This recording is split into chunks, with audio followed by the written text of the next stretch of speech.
kita juga perlu tahu batas kita sebagai arsitek. Ada banyak hal yang mungkin kita perlu bilang, oh ini solusinya bukan arsitektural. Ya, kayak misalnya, oh nyamuk, ya solusinya nggak harus pakai kaca, pakai autan gitu. Tapi di sisi lain ya kita juga perlu paham kekuatan kita sebagai arsitek, yaitu bahasa arsitektural. Ada sebuah alasan kenapa orang masih perlu arsitek. Kita perlu paham bahwa banyak orang yang nggak mengerti membaca gambar, tidak mengerti membaca ruang, banyak loh. Itulah makanya memang profesi arsitek itu masih perlu ada, diperlukan, dan memang spesifik, tidak hanya sekedar karena gimmick jualan segala macam. Ya. Kemampuan presentasi ya satu hal gitu, tapi tetap aja saya pikir profesi ini istimewa, mulia, dan memang punya kontribusi yang spesifik yang tidak tergantikan oleh profesi lain. Gitu. Untuk Arkom sendiri ya Pak, tapi kan sebenarnya si Arkom juga bergerak di sebenarnya bidang pendekatan utamanya kan arsitektur. Saya bukannya anti Arkom ya, jadi jangan diartikan begitu. Tapi sekarang ini di kepengurusan saya sedang mengusahakan beberapa jalur yang memastikan bahwa arsitek komunitas, arsitek konservasi, segala macam itu bisa dapat sertifikat di IAI, lewat IAI. Jadi mereka juga arsitek kok, cuman spesifikasinya mungkin karena lebih khusus, ada kompleksitas sendiri. Karena kompleksitas arsitek, kompetensi arsitek yang paling basic adalah harus bikin bangunan, bisa gitu. Harus bisa membuat bangunan, mendesain dan menjadikan bangunan. Dan dia bertanggung jawab atas semua liabilities, semua pertanggungjawaban publik terhadap keselamatan dan segala macam itu. Kehandalan bangunan. Tapi kalau spesifik ke konservasi dan komunitas, memang perlu ada keahlian lagi lebih lanjut. Tapi di sisi lain kritik saya itu tadi terhadap arsitek komunitas. Jangan melulu kok ngomongnya statistik sama sosial sehingga seakan-akan kamu bukan arsitek lagi. Kalau memang sudah bisa digantikan oleh siapapun, ya namanya bukan arsitek komunitas lagi. Nggak perlu ada kata arsiteknya lagi. Dia cuma manajer komunitas gitu. Ya silahkan aja gitu. Nggak perlu label arsitek kalau begitu. Dan saya tetap menghormati juga. Jadi tadi sebenarnya saya juga nggak mau mengarahkan ke Paju anti Arkom atau apa. Arkom sempat jadi diskusi di sini juga. Terus dia sempat share ini. Jadi Arkom jadi profesi fasilitator, di dalamnya memang bisa saja arsitektur komunitas. Gitu. Tapi lalu pertanyaannya selanjutnya, sebenarnya batasannya loh. Jadi kan itu begitu cair ya batasan. Maksudnya kalau yang arsitek yang partisipatori itu kayak harus ikut campur di bagian arsitekturalnya sebatas apa dan non arsitekturalnya sampai sebatas apa. Dan itu kan sebenarnya tidak ada standarnya. Dan kalau misalnya dia merenggangkan campur tangannya, itu jadi proyeknya mungkin justru jadi tidak terkontrol ya, karena kan benar-benar di open ke masyarakat. Sedangkan kalau dia ikut campur terlalu jauh, itu jadi bukan partisipatori menurut saya. Halo, perkenalkan nama saya Miftah. Jadi setelah Aravena ini menang, terus gue baca komen dari juri, terus baca dari desain dan sebagai macamnya. Ternyata gue baru aware ada yang namanya arsitektur komunitas gitu. Ternyata ada satu profesi yang, kalau yang saya tahu, arsitektur komunitas itu bukan arsitek. Jadi dia punya keahlian yang lebih. Nah sekarang yang saya penasaran nih ya, apakah di dalam dunia arsitektur itu tuh dari awal kita memang tahu ada namanya arsitektur komunitas gitu. Apakah dia apa yang dipelajarin itu sama seperti arsitek? Karena kalau saya lihat kayaknya kemampuan yang mereka kemampuan analisis sosial itu lebih tinggi dibandingin arsitekturnya. Mungkin banyak yang bilang kalau bangunannya Aravena yang half house itu kalau secara arsitektural dari bentuk atau struktur atau pendekatan meshing atau ruang itu sangat biasa. Tapi kalau misalnya kita lihat dari apa yang dia kalau saya baca dari desain itu, apa yang ngebuat half house itu spesial karena mencari satu site itu yang bukan yang harga tanahnya itu murah. Jadi harga tanah mahal yang dia bisa ngedapetin akses yang mudah, akses dia mau kemana aja gampang, maksudnya tempatnya strategis, udah gitu dia dapat ke akses pendidikan gampang, berarti itu harga tanahnya tuh lumayan prime. Gimana kalau kita mau ngebangun rumah murah tapi di tanahnya yang mahal? Kalau secara hitung-hitungan arsitek pasti itu nggak mungkin dijadiin rumah. Pasti kita mikirinnya entah jadi komersil dan sebagainya macamnya. Cuma apa yang dilakukan Aravena adalah dia ngebangun itu menjadi cuma setengahnya doang. Gue pengen rumahnya tetap bagus di tanah yang baik, tapi untuk kalangan menengah gimana caranya gue bikin half house gitu. Mungkin gue ngerasanya kalau misalnya arsitek yang ngerjain nggak akan jadi kayak gitu. Apa yang dilakuin sama Aravena ini gue ngerasa nggak pernah saya dapatkan selama saya kuliah atau di pendidikan arsitektur. Nah yang jadi pertanyaannya, apakah itu tuh hitungannya arsitek? Karena saya nggak pernah aware dengan hal-hal yang seperti itu gitu. Menurut saya itu sangat-sangatlah sosial dan politik yang ada di situ. Mungkin kita banyak ngomonginnya tentang ekonomi atau mungkin urban gitu. Jadi itu jadi satu pertanyaan besar. Apakah dia bisa disebut sebagai seorang arsitek? Biarpun memang pada dasarnya dia membuat bangunan. Tapi apa proses yang dilakuin menurut saya banyak banget yang berkaitannya itu nggak sama arsitektural, biarpun pada akhirnya itu arsitektural. Perkenalkan nama saya Viera. Pertama kali saya baca tentang Aravena tuh yang paling menonjol tuh tentang aspek analisa saya terhadap sosial, terhadap ekonomi. Benar kata teman-teman yang Greg, Miftah, itu tuh apa ya? Saya juga jadi mikir sebenarnya di Indonesia banyak banget yang kayak gitu loh. Jangan-jangan sebenarnya ya mungkin bukan dalam skop urban ya, maksudnya rumah yang banyak, rumahnya masih individual apa satu kampung. Jangan-jangan misalnya saya sebut merek gitu, jangan-jangan Pak Yusing bisa nih dapat Pritzker Prize. Orang dia juga solusinya sosial dan ekonomi kok gitu loh. Situ tuh yang saya ngebuat oh oke. Saya juga sebenarnya merasa mulai kayak menggelitik sebenarnya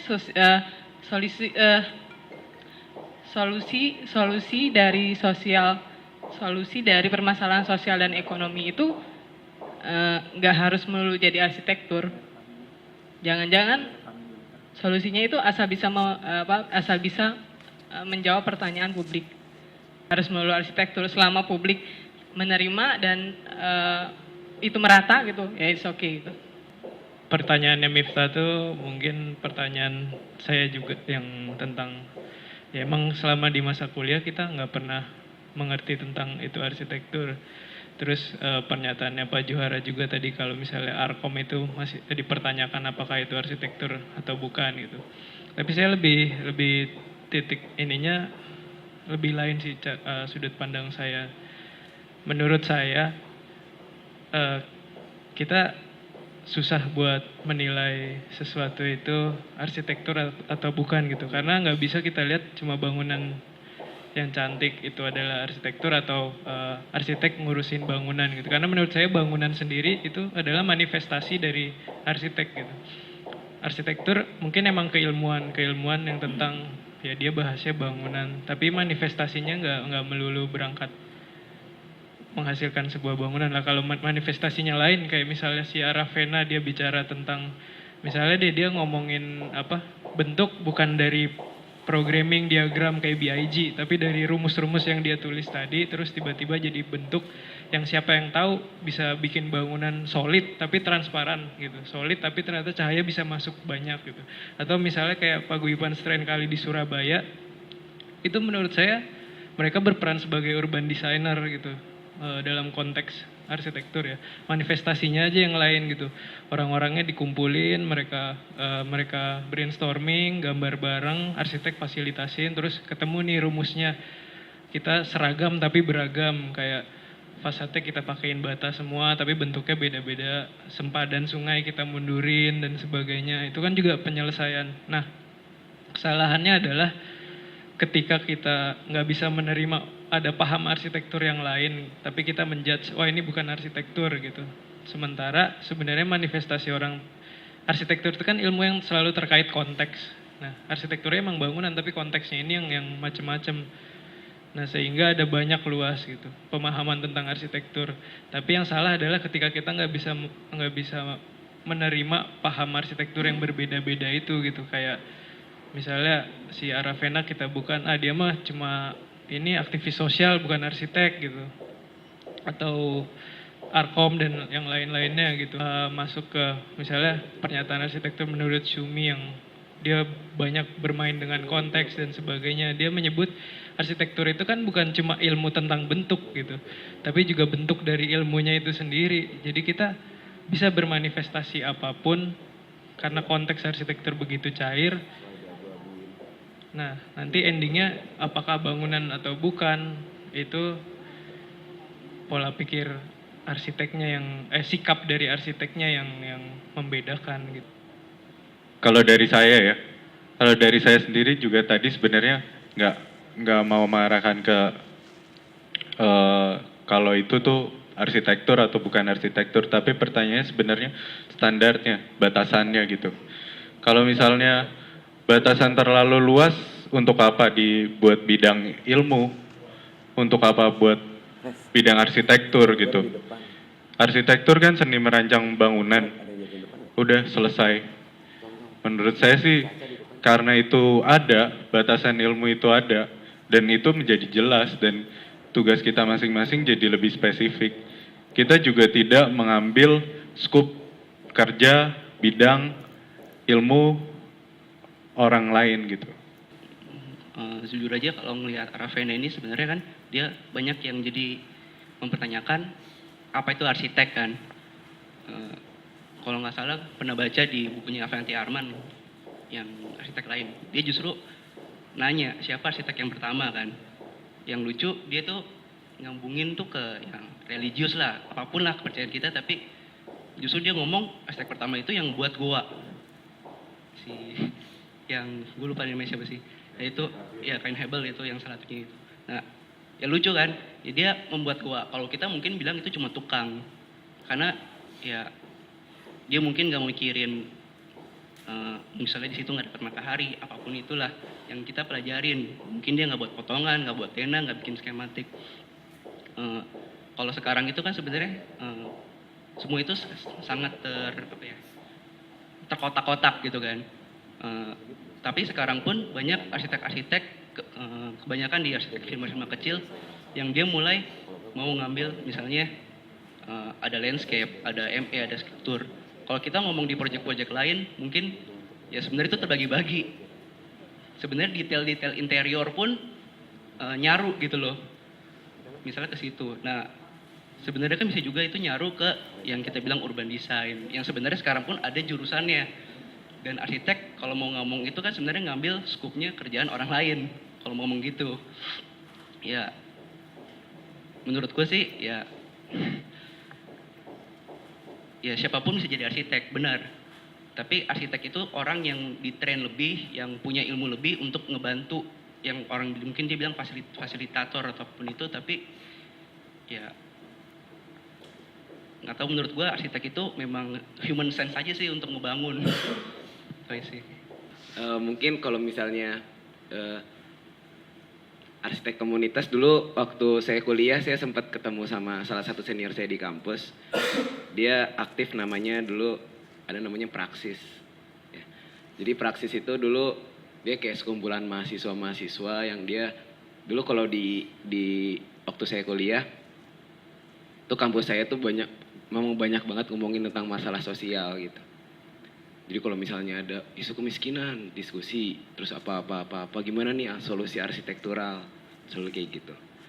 Nah udah gitu karena sering diskusi akhirnya waktu itu saya ketemu sama senior saya yang dia pas udah keluar, udah selesai dari kuliah, dia berkecimpung di namanya Praksis itu. Nah si Praksis itu kalau misalnya saya lihat, waktu itu saya sempat berapa kali ikut diskusinya. Nah dia itu kalau saya lihat dia itu arsitek, saya ngerasanya dia seperti arsitektur komunitas gitu ya. Jadi dia banyak ngomonginnya itu malah bukan tentang desain, tapi tentang manusia. Nah, kenapa saya bilang dia bukan gimana ngomongnya? Biarpun dia pakai arsitek, tapi dia bukan profesi arsitek karena core masalah apa yang dia selesaikan itu menurut saya bukan masalah arsitektural gitu. Malah kalau dia itu mencari tahu gimana caranya core itu adalah dia mencari sebenarnya permasalahan sosial di lingkungan yang mau diselesaikan itu apa. Lebih ke situnya, bukan kayak bangunannya ntar bakal mau kayak gimana, bukan. Makanya biasanya bangunannya terlihat seperti begitu aja.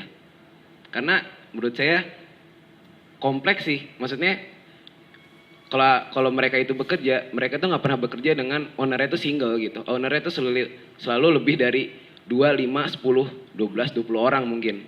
Lu mesti ngebuat satu bangunan yang kalau misalnya Aravena itu tipikal, tapi itu bakal diterapin untuk kalau Aravena bisa sampai 2.500 orang. Nah, program apa sih yang mau lu masukin? 2.500 orang, kayak kita ngebangun 2.500 rumah, pasti kita ngebangun 2.500 rumah yang berbeda gitu. Tapi dia mengenerasi menjadi satu rumah yang sama semuanya. Nah, untuk mencapai intisari apa yang kita mau bangun itu kan melalui perjalanan yang panjang. Untuk kayak kamar mandinya cukup segini, dia butuh ruangan segini. Nah, menurut saya itu sangat jauh dari, menurut saya itu sih bukan arsitektural, karena dia benar-benar ngelihat masalahnya itu sangat dalam ke si ownernya itu, yang owner itu adalah komunitas. Jadi dia ngomongin tentang, oh hubungan orang ini sama ini tuh gimana antar tetangganya, ntar dia harus kayak gitu, kayak gini, kayak gitu. Banyak hubungan sosial dan saya nggak pernah belajar itu di kampus. Maksudnya saya sebagai sekarang kerjanya jadi arsitek, saya sangat-sangat nggak paham gitu. Jadi makanya kenapa saya bilang kita nggak kompeten buat itu. Malah mungkin kita mesti ada pendidikan lanjutan. Atau enggak jadinya selalu kayak arsitek yang sok bisa ngerjain ini, sok bisa ngerjain itu. Kayak gitu. Itu sih yang membuat saya selalu berpikir kayaknya kalau arsitek yang komunitas itu bukan arsitek, malah dia menurut saya lebih dewa lagi di arsitek gitu. Maksudnya dia banyak ada pelajaran lanjutannya. Nah, untuk masalah tadi yang Acong mau nanggepin yang Acong nih, Cong. Yang kita jangan mengkerdilkan arsitektur, waktu itu Pak David sempet ngomen sih di situ. Banyak orang yang kayak kenapa sih kita harus menggelembungkan arsitektur? Itu menarik juga sih, karena dari dulu kalau kita diskusi tuh kayak kalau diskusi arsitek itu biasanya kayak permasalahan apapun kita berusaha untuk mengkaitkannya dengan arsitektur gitu. Kayak kita harus nyelesain masalah ini. Misalnya kayak seni, kita harus bisa berseni juga. Terus masalah sosial kita harus bisa menghilangkan kemiskinan dan segala macamnya. Yang menurut saya itu mungkin jadi jauh gitu, tapi saya nggak tahu juga ya. Maksudnya saat kita berprofesi mungkin itu juga salah satu yang harus kita tahu ya. Cuma kadang-kadang kita terlalu menggendutkan aja. Dan itu juga saya sampai sekarang belum bisa bilang juga apakah itu benar apa itu enggak. Cuma saya yakin yang namanya arsitektur itu sebenarnya bangunan, apapun prosesnya. Yang pastinya yang kita lihat adalah bangunannya. Mau prosesnya seperti apapun. Jadi kalau misalnya bangunannya ya jelek ya jelek gitu. Gak ada yang bangunannya jelek dengan prosesnya dia bisa bla bla bla, karena menurut saya yang kita lihat itu bangunannya, tetap di bangunan. Nama saya Evan, mungkin yang buat yang baru datang. Kalau menurut saya sih ini justru memperlihatkan bahwa arsitektur itu suatu ilmu yang sangat luas dan memang berkaitan bisa dibilang dengan hampir segalanya gitu loh. Karena kalau mau dibilang ini bangunan, karena faktor yang mempengaruhi bangunan itu kan banyak.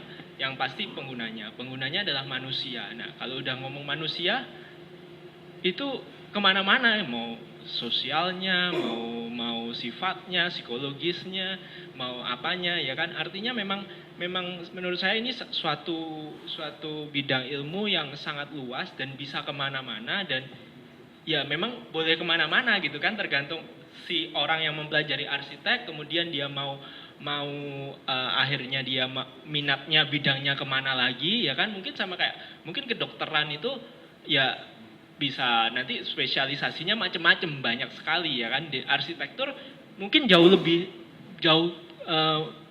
menurut saya sih jauh lebih luas lagi daripada kedokteran gitu, karena ya rumah, bangunan itu kita belum ngomongin, kalau ngomongin penggunanya, ngomongin orang. Nah, orang ini udah kemana-mana, itu bidang ilmu yang mempelajari orang kan nggak cuma psikologi juga, sosiologi, antropologi, segala macam.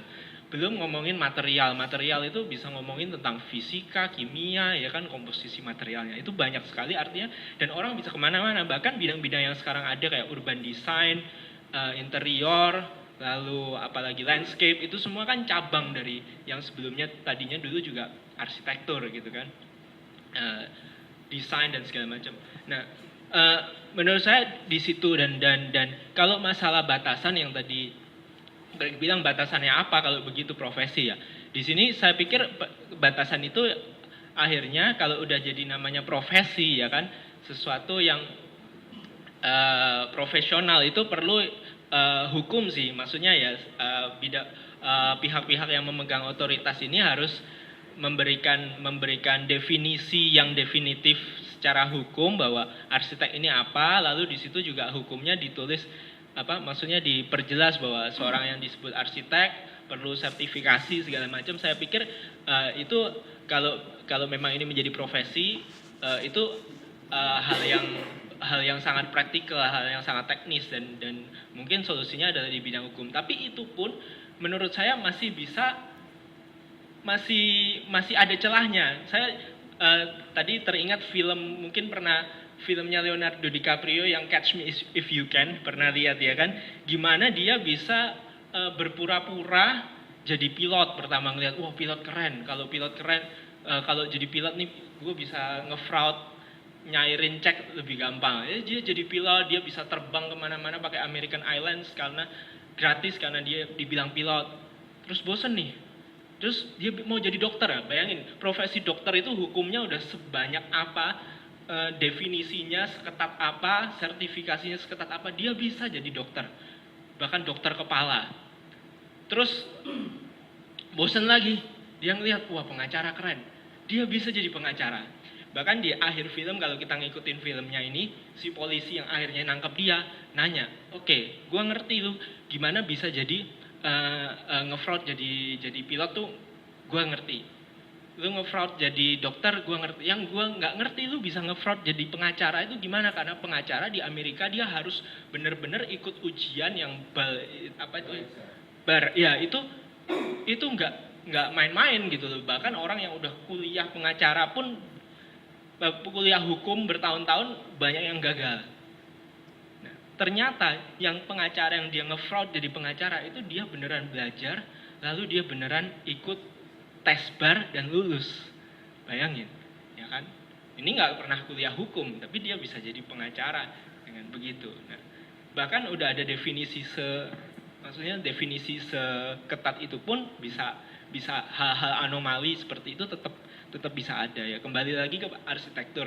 Ketika kita mau membuat suatu batasan yang jelas dengan hukum, sertifikasi dan segala macam, pasti anomali itu pasti ada gitu. Orang-orang kayak Tado Ando yang sama sekali nggak sekolah arsitek, tapi dia memang passion di situ dan memang mendalami di situ dan bisa menjadi, apakah lalu dia tidak boleh jadi seperti itu dengan kita memberlakukan secara ketat. Tapi ya itu tadi, di sini kita jadi melihat bahwa ya profesi ini sangat luas, bisa dikembangkan kemana-mana, bisa berkaitan dengan segala macam. Dan ya udah, maksudnya kita juga nggak perlu menjudge, wah kalau itu kurang arsitektur, bener kayak tadi, wah kalau itu mah ini gitu ya. Dan kita juga nggak perlu merasa takut, wah kayaknya itu bukan bidang gua ya kan.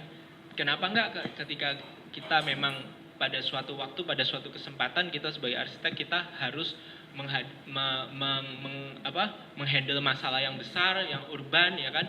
Itu juga bisa membuat kita, oke, kalau mungkin memang gue belum begitu ahli dalam hal itu, ya kolaborasi aja kan udah ada banyak orang juga ya yang ahli ya kan. Memang kita nggak harus juga kita tahu segalanya, tapi dengan adanya komunitas, jaringan yang baik, kita kalaupun ada yang kita harus suatu saat menghandle atau berhadapan dengan kasus yang berkaitan dengan arsitektur, tapi kita belum begitu expert ke sana, ya kolaborasi aja kan.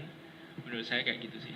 Kita tuh pembicaraan ini saya pikir bakal nggak relevan lagi ketika kita udah punya undang-undang arsitek nanti. Nggak relevan lagi. Karena apa? Karena masih rancu pemahamannya saya baca di sini gitu. Di sini ada teman yang dari CPG ya. Kenal Mr. Q Sing Kun? Saya kenal. Bosnya dia. Di arsitek di dunia arsitektur di Singapura yang paling dekat aja itu ada 200-an arsitek Indonesia, saya nyebutnya arsitek Indonesia ya, lulusan arsitektur Indonesia yang bekerja di Singapura. Ada 13 registered architect warga negara Indonesia. Ya. Kami ada pertemuan dengan PU di Kedutaan Indonesia di Singapura. Terus teman kita Tile, ketua perwakilan IAI di Singapura bilang, Pak, Bapak bisa bilang saya arsitek di kedutaan ini. Di luar situ saya ditangkap polisi. Ini tidak boleh sembarangan orang menyebut diri arsitek di Singapura, kecuali kalau dia registered. Ya. Di negara yang maju, arsitek adalah regulated profession. Sama kurang lebih kayak tadi, dokter aja. Mau nggak ke dokter? Kamu mau ke dokter kandungan nggak? Gitu. Cobalah pikirkan ayah kamu dioperasi oleh dokter gadungan. Mau nggak? Gitu. Nggak. Di sini nanti akan terbentuk sebuah pemahaman baru bahwa memang harus jelas mana yang registered architect dan bukan registered architect. Karena ada liabilities, pertanggungjawaban publik dan negara menjamin. Jadi kita nanti bakal bicara tentang mana yang bagus dan mana. Bahasa kita juga rancu ya. Apa itu bagus, baik, dan benar? Beda nggak? Beda. Apa yang dijamin oleh undang-undang? Yang bagus? Enggak. Yang benar? Iya. Yang baik? Ya. Gitu. Dan itu kaidahnya ke pemikiran awal semuanya. Ke semua masyarakat mesti paham. Pendidikan arsitektur kita masih lemah, yaitu seakan-akan semuanya harus diberikan di S1. Enggak, karena kalau kaidah jalur profesi secara universal itu setelah lulus harus magang lagi 2 tahun. Magang diperlukan adalah untuk cara paling cepat mencapai pemahaman, yaitu dengan mengalami, ya, di bawah mentor, bimbingan orang lain yang sudah paham. Lalu akan ada ujian arsitek kayak bar exam di Amerika. Tanyakan deh, pernah punya temen nggak registered arsitek di negara manapun yang sudah registered? Susah sekali ujiannya. Kita akan jadi kayak gitu. Jadi kalau mau sekarang ambil SKS cepet-cepetnya lah, masih gampang banget. Nah, tapi yang kita belum paham adalah ada konsekuensi legalnya. Itu yang belum dipahami di Indonesia. Bukan saya bilang bahwa nanti bukan arsitek nggak boleh ngomong arsitektur. Justru kita mendambakan masyarakat kita bisa bicara tentang arsitektur. Kita perlu memimpikan bahwa anak kecil sudah mulai diperkenalkan kepada arsitektur. Bahkan mereka harus bisa bicara tentang arsitektur ya. Dari sejak dini, seluruh Indonesia. Bayangkan 240 juta orang, berapa orang yang architecture literate? Tanya deh, lihat aja semua anggota DPR, kepala pemerintahan, mana yang melek arsitektur? Ukur aja lah, bikin asesmen pribadi. Tidak semua mengerti, paham, atau melek arsitektur. Apalagi yang udah mulai ke tahapan pranata, profesi, segala macam. Jadi kita perlu memahami konteks yang benar tentang memahami arsitektur itu. Baca aja deh, gini, ada cara-cara yang paling sederhana itu memahami ini semua. Baca aja infrastruktur profesi arsitektur di negara-negara yang sudah maju. Ya ada Inggris, ada Amerika, baca aja yang namanya NAAB, NCARB, AIA, segala macam. Amerika nggak punya undang-undang arsitek, nggak punya. Dia cuma per state saja. Gitu. Rich pernah bekerja di Inggris, apa rasanya tuh? Beda lagi. Ya apa namanya, infrastruktur arsitektur dan profesi arsitekturnya. Ya. Indonesia, nanti kita akan ditanya kalau ini kan udah MEA ya, udah berapa hari nih, 1 bulan lebih 6 hari, nggak ada apa-apanya tuh, nggak ada efeknya, baik-baik aja gitu ya. Tapi bayangkan mungkin besok ada di tetangga kalian ada arsitek Laos tiba-tiba buka kantor di RT yang sama gitu, dan itu bisa. Terganggu kah? Mudah-mudahan terganggu. Tapi kita perlu paham soal sesuatu yang baru tadi, bahwa bakal ada sesuatu perubahan yang bakal percuma kalau kalian cuman berpihak hanya kepada pemahaman sendiri saja gitu. Kita kalau ya, no? Bukan. Pahamkah kalian bahwa kalau kalian mau bekerja di luar negeri, yang ditanya apa? Apakah kalian lulus 5 tahun? 5 tahun. Kalian ke sekolah berapa tahun? 8 semester kan?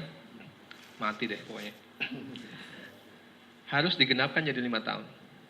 Apakah kalian lulus dari accredited university? Apakah perguruan tinggi kalian terakreditasi? Diakreditasinya sama siapa dulu? Menurut apa dulu? Canberra Accord, tau nggak? Jadi di dunia ini ada beberapa school of thought dari lembaga yang cukup diakui mengakreditasi sekolah arsitektur kalian. Kalian dari sekolah mana aja nih? Yang Indonesia semua yang banyak kan ya? Yang sekolah negeri ada nggak? Sekolah luar negeri? Nggak ada. Tanya ke ketua prodi kalian masing-masing. Apakah sekolah saya sudah terakreditasi?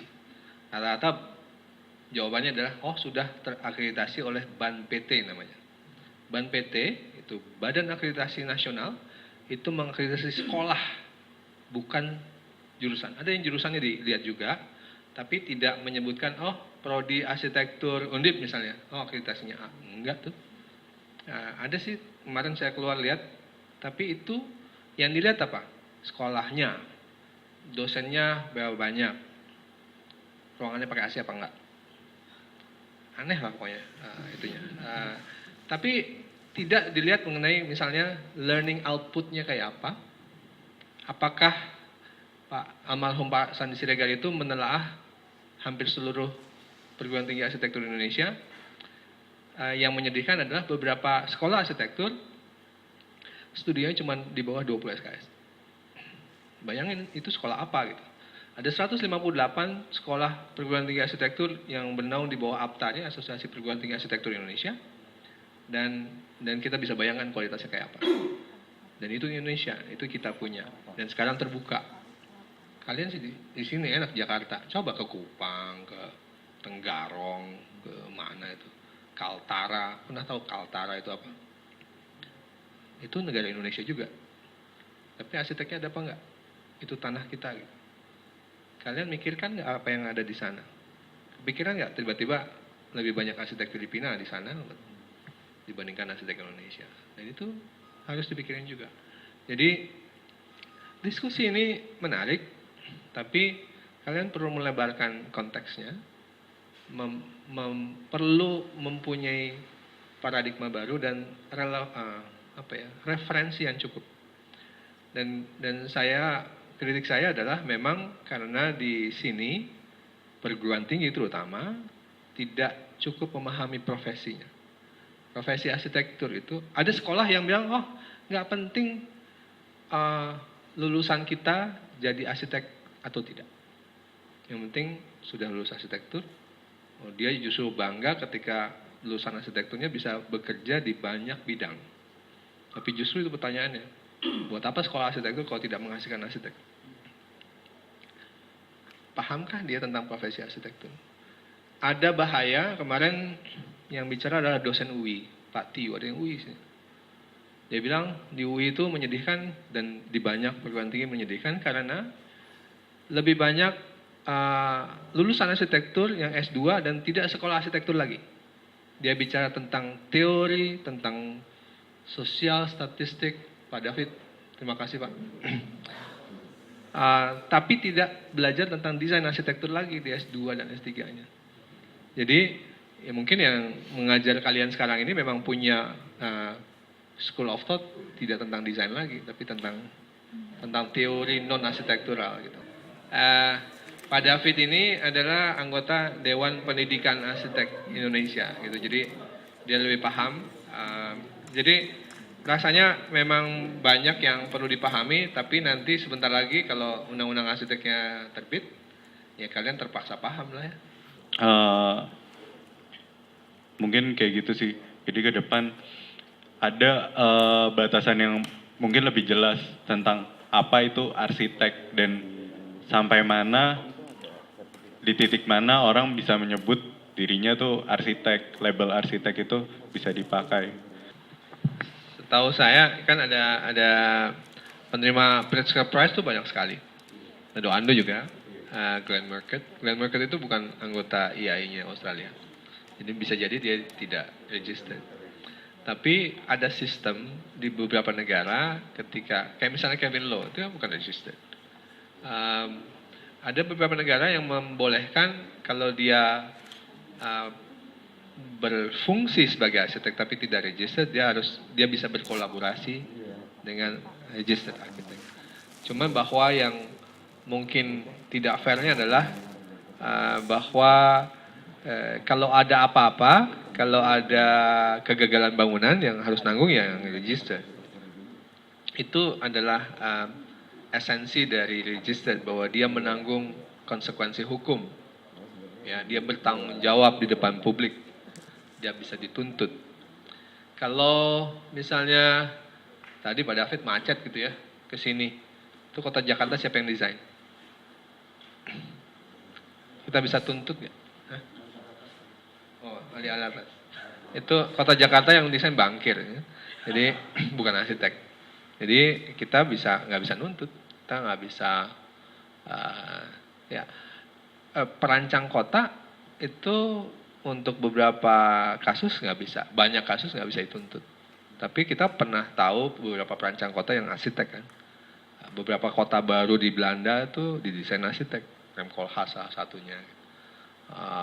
Kota Brasilia itu Lucio Costa, Le Corbusier bikin Chandigarh segala macam. Kita tahu dan kita bisa cerca, bisa tunjuk itu salah dan segala macam, dan arsiteknya bertanggung jawab.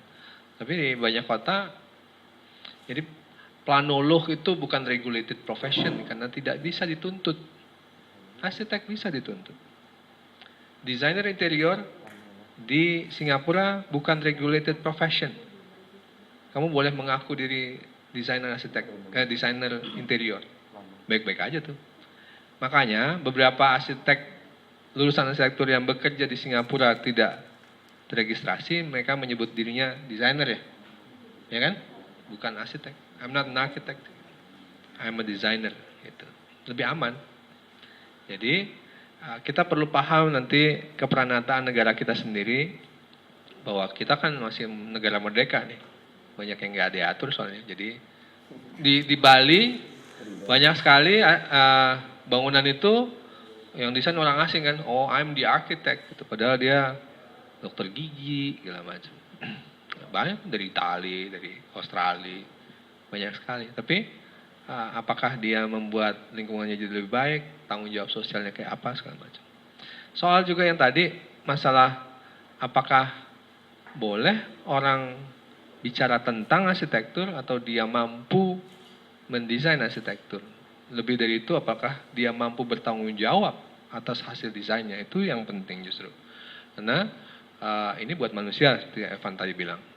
Kita terregulasi, harus diatur dan diatur hukum karena bertanggung jawab atas keselamatan manusia. Bukan hanya masalah sosial. Jadi orang keselamatan itu, ya kembali di Singapura itu repot banget ya. Kalau di luar aja railing segala macam itu sangat diperhatikan gitu, sangat rumit izinnya segala macam. Itu kan bicara arsitektur, itu bukan bicara sosial ya. Ya, cuman kalau kembali kalau arsitek komunitas mau, buat saya sih sederhana ya.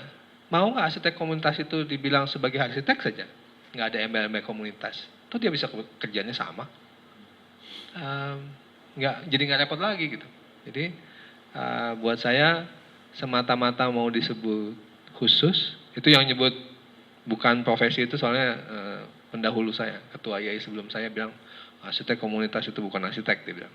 Buat saya sayang juga ya, karena mereka membuahkan hasil-hasil karya yang bagus, yang baik ya. Kalau yang bagus apa enggak tuh relatif. Ya. Tapi dia sangat solutif terhadap masalah sosial. Tapi kembali, ketika dia mengajukan solusi sosial, dia pakai bahasa arsitektur atau tidak. Kalau solusinya masalah sosial dengan rekayasa sosial, itu bisa digantikan oleh bukan arsitek. Ini RAV-nya kasih 3 proyek contoh itu arsitektural semua menurut saya. Coba bayangkan yang kedua terutama itu sangat arsitektural. Coba aja deh. Bukan arsitek, bisa nggak mikir ke sana? Belum tentu. Ada yang mungkin bisa ya, tapi jenius banget. Kayak gini, ini kan nggak kebayang loh sama bukan arsitek. Arsitek aja bingung kita lagi gitu, bisa kayak gitu ya. Hebat gitu. Tapi karena kita pernah belajar kuliah arsitektur sehingga kita tahu kenapa susah. Kenapa kita gondok banget? Karena solusinya sederhana, tapi kita nggak kepikir ke sana gitu. Karena kita tahu, karena kita belajar di studio tentang arsitektur dengan sebuah cara yang akhirnya kita ngerti.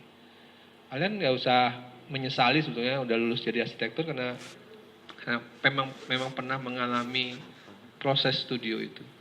Itu spesifik sekolah arsitektur. Jadi kalau sekolah arsitektur nggak ada studionya, ada itu. Tapi namanya sekolah teori arsitektur atau ada sekolah buat kurator arsitektur, masalah ada. Di dunia ini ada sekolah macam itu. Filsafat arsitektur ya udah S2 udah. Tapi yang S1 yang tidak ada studionya ada, tapi lebih kepada sekolah menjadi semacam itu. Tapi yang namanya sekolah arsitektur ya studio kan. Coba deh mana yang nggak ada studionya. Itu bakal dipertanyakan gitu. Ini sebenarnya mau ngasih ini aja sih sebagai pemantik aja buat diskusi baru. Mungkin tadi kan udah banyak bahas soal regulasi dan lain-lain. Pertama ngelihat berita soal RPN ini sebenarnya agak nggak terkejut sih, karena ngelihat dari beberapa tahun hasil kurasi Venice Biennale juga ngangkat arsitektur yang kembali ke tubuhan gitu, maksudnya kayak ya yang bisa dilihat sekarang hasilnya seperti ini hasil kurasinya. Nah,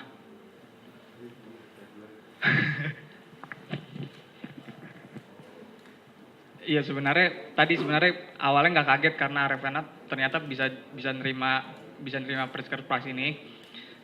Terus ya kalau ngebahas soal arsitektur dan arsitektur komunitas kan juga sebenarnya arsitektur komunitas menurut saya lebih berjasa daripada arsitek di sini. No offense ya, no hard feeling buat para arsitek. Karena saya juga pengalaman di Semarang kan untuk beberapa tahun ini ngelihat orang-orang yang banyak berjasa di kampung-kampung kota justru orang-orang yang tidak mengenyam pendidikan arsitektur sama sekali bahkan gitu. Salah satunya ya sempat ketemu juga sama Pak Marco dan lain-lain yang membina langsung namanya kelompok sosial Histeria gitu. Itu udah jalan 10 tahun. Histeria itu sama sekali nggak ada latar belakang arsitek. Ya mungkin bisa dibilang mirip sama Arkom sama Sun Frontier juga yang ASF Indonesia juga mirip-mirip sebenarnya. Tapi balik lagi, Histeria itu nggak punya latar belakang sama sekali soal arsitek gitu. Tapi ini udah tahun ke-10-nya dan yang mengejutkan lagi sebenarnya kejadian di tahun kemarin berarti. Tahun kemarin itu ketika ngebahas soal urbanisme warga di Semarang, ada sosok arsitek lulusan EE yang diundang buat ngebahas soal permasalahan di kota Semarang. Dalam hal ini terakhir ngebahas soal kampung kota Bustaman. Nah, ngebahas soal kampung kota, ternyata arsitek lulusan EE ini nggak bersedia untuk hadir gitu. Tapi Histeria dengan sangat bijaknya tetap menjalankan proyek yang dijalankan dengan kelompoknya masing-masing gitu. Maksudnya kelompok orang-orangnya masing-masing yang benar-benar nggak ada latar belakang arsitek. Padahal di situ Histeria berniat baik untuk pengen minta saran untuk apa ya? Ya ibaratnya setelah 10 tahun jalan tanpa dukungan orang yang berlatar belakang arsitek, ya dia pengen lah, ibaratnya pengen dapat pandangan dari arsitek juga gitu. Tapi ternyata ya itu kejadian kemarin sih untuk orang dari lulusan EE yang diajak untuk diskusi ternyata disuruh enggan untuk ngomongin soal kampung kota di Semarang gitu. Nah, kalau ngebahas soal ini ya opini aja sih, opini pribadi. Ya buat apa jadi arsitek kalau emang nggak bisa ngebahas semua soal permasalahan yang ada di manusia, semua level gitu, low end atau mid end lah gitu. Halo, nama saya Rofi. Saya cuma mau ngasih ini doang sih, afiliasinya. Saya dulu bekerja di RAW, terakhir bulan November. Sekarang bantu-bantu paman, bukan arsitektur. Jadi gini, pertama dulu saya pernah jadi asisten riset ke sebuah desa adat di Bali Utara. Terus dosen saya bilang, kamu jadi researcher tuh hati-hati. Kenapa? Karena kita tuh berinteraksi sama orang dan dengan berinteraksi sama orang-orang itu kita tuh terpapar info baru. Apa yang membedakan kamu seorang seorang researcher atau orang yang terjun ke dalam lapangan itu ketika ada sesuatu yang bias karena kita terjun ke dalam itu, kita jadi punya persepsi seperti mereka gitu.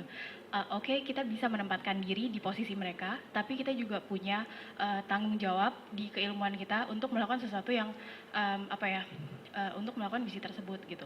Pada banyak hal, yang orang-orang riset yang terjun ke lapangan itu dia nggak bisa menyelesaikan apa yang dia mulai, menyelesaikan disertasi atau tesisnya, karena ya dia terpapar sama bias tersebut gitu. Itu satu hal.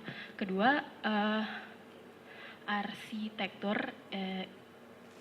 bahasa itu satu hal ya, tapi profesi hal yang lain. Jadi kenapa ketika kita membahas arsitektur, arsitektur itu boleh dipakai di banyak ranah, karena orang memahami arsitektur itu apa sih? Kalau Webster tuh bilang dia adalah art atau science yang art of science to build something. Kayak gitu. Atau arsitektur juga adalah sesuatu yang untuk mendesain atau assemble sesuatu. Makanya banyak arsitektur banyak dipakai di istilah komputer dan segala macam. Tetapi sebagai profesi arsitek, tukang becak apakah itu profesi, atau dokter cinta apakah itu profesi? Yang membedakan profesi atau itu profesi atau pekerjaan adalah ketika pertama dia punya badan, punya asosiasi, sehingga dia punya hukum yang jelas dan dia punya spesifikasi tertentu gitu. Kenapa saya berbicara seperti ini? Karena dari diskusi hari ini mungkin saya menangkap banyak blunder ya, kayak kenapa sih dia arsitek komunitas tuh arsitek apa urban planner gitu. Dia tuh bisa jadi arsitek atau enggak gitu. Pak Juhara sama Mas Evan udah bilang kalau misalnya ya itu tuh nggak jadi masalah kalau kita punya badan hukum yang jelas gitu. Yang jadi masalah adalah ketika kita nggak tahu status kita tuh apa gitu. Kayak status aku tuh apa sih gitu. Aku pacar kamu apa bukan gitu. Maksudnya sesuatu yang hal yang jadi tolak ukurnya itu nggak ada, makanya kita bisa berdiskusi seperti hari ini gitu. Terus Miftah tadi nanya, ini Aravena kenapa sih apa sih yang dipermasalahin, kenapa dia menang gitu. Sementara si Schumacher bilang kayak kenapa sih dia dimenangin, kan dia kayak kenapa lo nggak menangin yang lebih arsitektur yang lebih ngeliat ke estetika, nilai-nilai arsitektur dan segala macam. Kalau menurut saya ini adalah satu spektrum dan hasil yang dihasilkan oleh kedua spektrum adalah sebuah bangunan, which is mereka berhak untuk mendapat exposure. dan apa ya, kedua sisi itu benar, maksudnya kayak nggak ada satu pihak, nggak bisa ada satu pihak dimenangkan, satu pihak dikalahkan gitu. Itu lebih ke bagaimana kita bisa membuka perspektif sih, bahwa ada loh arsitek yang ngerjainnya mall doang, atau ada loh arsitek yang maunya ngebantuin orang yang lemah gitu. Berkomentar soal siapa namanya, Yusuf siapa, Hasan, apa ya, arsitek yang ngurusin kampung kota itu lebih berjasa daripada arsitek yang membantu Ciputra membangun PIK gitu misalnya. Itu sesuatu yang apa ya, sifatnya pendapat yang agak apa ya, blunder yang nggak bisa kita pertanggungjawabkan secara profesi sih, lebih ke secara ilmiah, karena kayak kalau menurut saya ketika kita berdiskusi terhadap sesuatu yang bersifatnya keprofesian, keilmuan gitu, ada satu hal yang harus kita pegang, itu adalah kebenaran ilmiah. Saya pikir apapun dengan Pritzker membuat kontroversi, dia jadi memberi sorotan kepada satu bidang yang sebenarnya sudah lama terjadi, bahkan udah dari zaman arsitektur without architect, tapi dia ngelempar wacana nih, ini berhak nggak jadi arsitek gitu. Saya dari tadi cuma mau berpikir aja, apa kita bisa hidup sebagai arsitek komunitas misalnya? Berapa persen lulusan arsitektur yang bisa seperti Aravena? Penghasilannya dari mana sih? Kalau misalnya arsitek itu biasanya hidupnya dari fee itu persentase dari pekerjaan atau dari RAB. Kalau ini bangunannya murah semuanya. Mau dapat berapa uangnya dari situ, atau siapa yang akan membayar fee kita kalau korban misalnya tadi tsunami atau apa, itu mungkin ada badan yang membayarkan atau memberikan sejumlah dana gitu. Itulah mungkin kenapa nggak banyak arsitek yang bisa jadi arsitek komunitas. Mungkin Hasan bisa tanya misalnya, Pak Marco hidupnya dari mana sih gitu, bisa jalan-jalan kemana-mana gitu ya. Aravena hidupnya dari mana? Dia diundang kemana-mana sebagai lecturer. Dia dibayari gitu, ongkos pesawatnya, nginep di hotelnya gitu. Terus kedua, kalau kita lihat misalnya partisipator itu berarti ada dua pihak. Pertama, Aravena misalnya proyek yang ini aja ya, dia bikin si core yang abu-abu ini. 50%-nya adalah hasil karya si pemilik rumah misalnya. Itu dia berhak nggak menyatakan bahwa itu adalah desain saya? Atau si pemilik rumah yang bisa bilang, enggak dong, itu desain saya, dia bilang gitu. Mungkin selama ini belum ada yang berani mengajukan Aravena misalnya membawa lawyer untuk menuntut, karena mungkin ya mereka nggak punya duit gitu untuk bayar lawyer ya. Nah itu tadi. Terus soal berjasa atau nggak berjasa ya, di sini arsitek sepertinya bermain menjadi Tuhan gitu. Seperti kita membantu yang lebih lemah gitu ya. Tapi apakah betul Pak Eko Prawoto dulu justru mengambil sikap bahwa dia lebih banyak belajar dari komunitas itu dibandingkan dia memberi sesuatu kepada mereka misalnya. Gitu. Siapa yang lebih banyak mendapat keuntungan di sini gitu? Mungkin Aravena jadi pintar karena dia bertemu dengan banyak pihak gitu. Itu tadi gitu. Berani nggak sih kita bersikap, oke, udah saya miskin dulu selama 10 tahun, mungkin untungnya nanti tahun ke-20 gitu ya. Sementara untuk membantu kaum-kaum yang lebih lemah ini gitu. Yang dibantu siapa, yang membantu siapa sebetulnya itu. Sekitar tahun 2008 itu saya aktif bantuin Oki Kusprianto sama Yusing di Studio Habitat Indonesia. Dulu dananya itu dari Habitat for Humanity. Saya tertarik tadi waktu cerita tentang kalau kita ngerjain seperti ini sebenarnya fee-nya dari mana gitu ya. Memang jangan ngerjain seperti ini kalau belum bisa ngidupin diri sendiri sih. Maaf kata ya bullshit gitu. Kamu dapurnya sendiri nggak ngebul, tapi semangat kemana-mana, akhirnya bisa jadi yang dipakai buat bayar bil listrik dan air bulan itu bukan hak kamu gitu. Bisa jadi. Dulu waktu Studio Habitat pertama kali start, dana kita itu 12 juta per rumah, itu tahun 2008. Gimana cara Studio Habitat bikin rumah untuk mereka yang tidak memiliki kemampuan finansial yang baik, low income family lah istilahnya. Itu pakai sistem arisan. Jadi syaratnya mereka harus punya tanah sendiri, mereka harus mau kita fasilitasi desainnya. Yang terakhir mereka harus nggak punya hutang. Waktu itu syaratnya kayak gitu. Setiap keluarga 3 juta, 3 juta, 3 juta. 3 juta yang lain dari mana? Dari dananya Studio Habitat. Macam-macam lah, nyari dananya bisa dari mana aja. Jadi contoh saya mau bikin rumah. Pak Aris, Pak Johara mau bikin rumah. Saya 3 juta, 3 juta, 3 juta. Nanti rumah siapa dulu yang dibangun? Rumah Pak Johara dulu. Udah. Berapa bulan kemudian rumah yang lain, rumah yang lain. Di atas kertas seperti ide yang sustain gitu. Tapi prakteknya waktu kita masuk ke Bandung, duit 3 juta yang kita pinjemin, tahu-tahu jadi kandang ayam. Ternak ayam dia.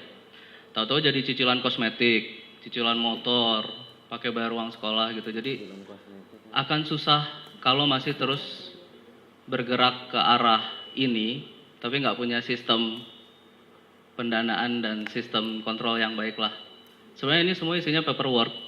Kalau paperwork yang nggak lancar ya dana masuk bisa dari mana aja kan sekarang ya. British Council ngeluarin program berapa banyak. Terus kalau di Bandung tuh yang lagi ngetren yang dari Belanda itu apa ya namanya? Indie Lab atau apa gitu. Setiap tahun itu dananya gede banget. Sekarang dana ini siapa yang ngelola? Kelompok mahasiswa digawangi beberapa tokoh, tapi sebenarnya real money yang ada di situ tuh nggak pernah ada yang tahu. Di-expose nggak sih? Rencana keuangannya segala macam nggak ada juga. Jadi kalau saya bisa sarankan, satu, arsitektur nggak akan bisa sih dapat dari kuliah aja, harus keluar. Harus keluar, main sama jurusan lain, main sama kampus lain, main sama orang-orang kota lain. Benar kata Pak Ervan ya tadi ya. Harus kolaborasi. Dulu, zaman dulu banget, arsitektur itu arkitekton, master builder. Kenapa ada arsitektur? Karena manusia punya aktivitas. Setelah punya aktivitas, mereka butuh ruang. Setelah butuh ruang, mereka butuh closure supaya membatasi mereka dengan alam di sekitarnya. Karena masa lalu, zaman itu, alam sangat keras. Kalau nggak punya closure, kita nggak bertahan hidup. Itulah pertama kali ada arsitektur. Ada dua teori. Satu Adam House, bahwa arsitektur itu dari kumpulan tektonika beberapa elemen akhirnya dibentuk-bentuk jadi bentuk naungan, shelter. Atau Adam Cave, yaitu tadi. Ada satu barang besar, secara stereotonik kita reduksi jadi naungan, akhirnya jadi arsitektur. Pada basicnya sesederhana itu arsitektur. Saya juga setuju lagi bahwa zaman sekarang sebenarnya bukan profesi kita doang yang berubah. Kita, padahal gue udah nggak arsitek. Profesi kalian ini yang berubah. Tapi sebenarnya semua orang. Tadinya ada nggak sih dokter? Ya itu. Dokter khusus ketombe yang warnanya putih di kepala wanita umur 20 sampai 22 doang gitu. Sespesialis itu loh zaman sekarang nih. Zaman dulu ya dokter, terus jadi dokter kecantikan, jadi dokter rambut, jadi rambut apa, akhirnya sedetail itu. Lalu masa arsitek mau, ini arsitektur atau bukan ya? Kita arsitek yang mana ya? Arsitek yang mana? Pengkotak-kotakan itu bagus untuk bikin kategorisasi, tapi bukan jadi batasan. Nah, jadi apakah kata-kata si bapak itu, Aravena ini arsitek kurang diajari, apa bahasanya tadi?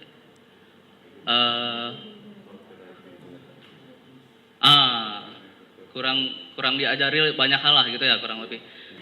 Mungkin di sekolah iyalah, tapi kan kita nggak belajar dari sekolah doang. Tinggal buka internet kok, Google, lihat apa.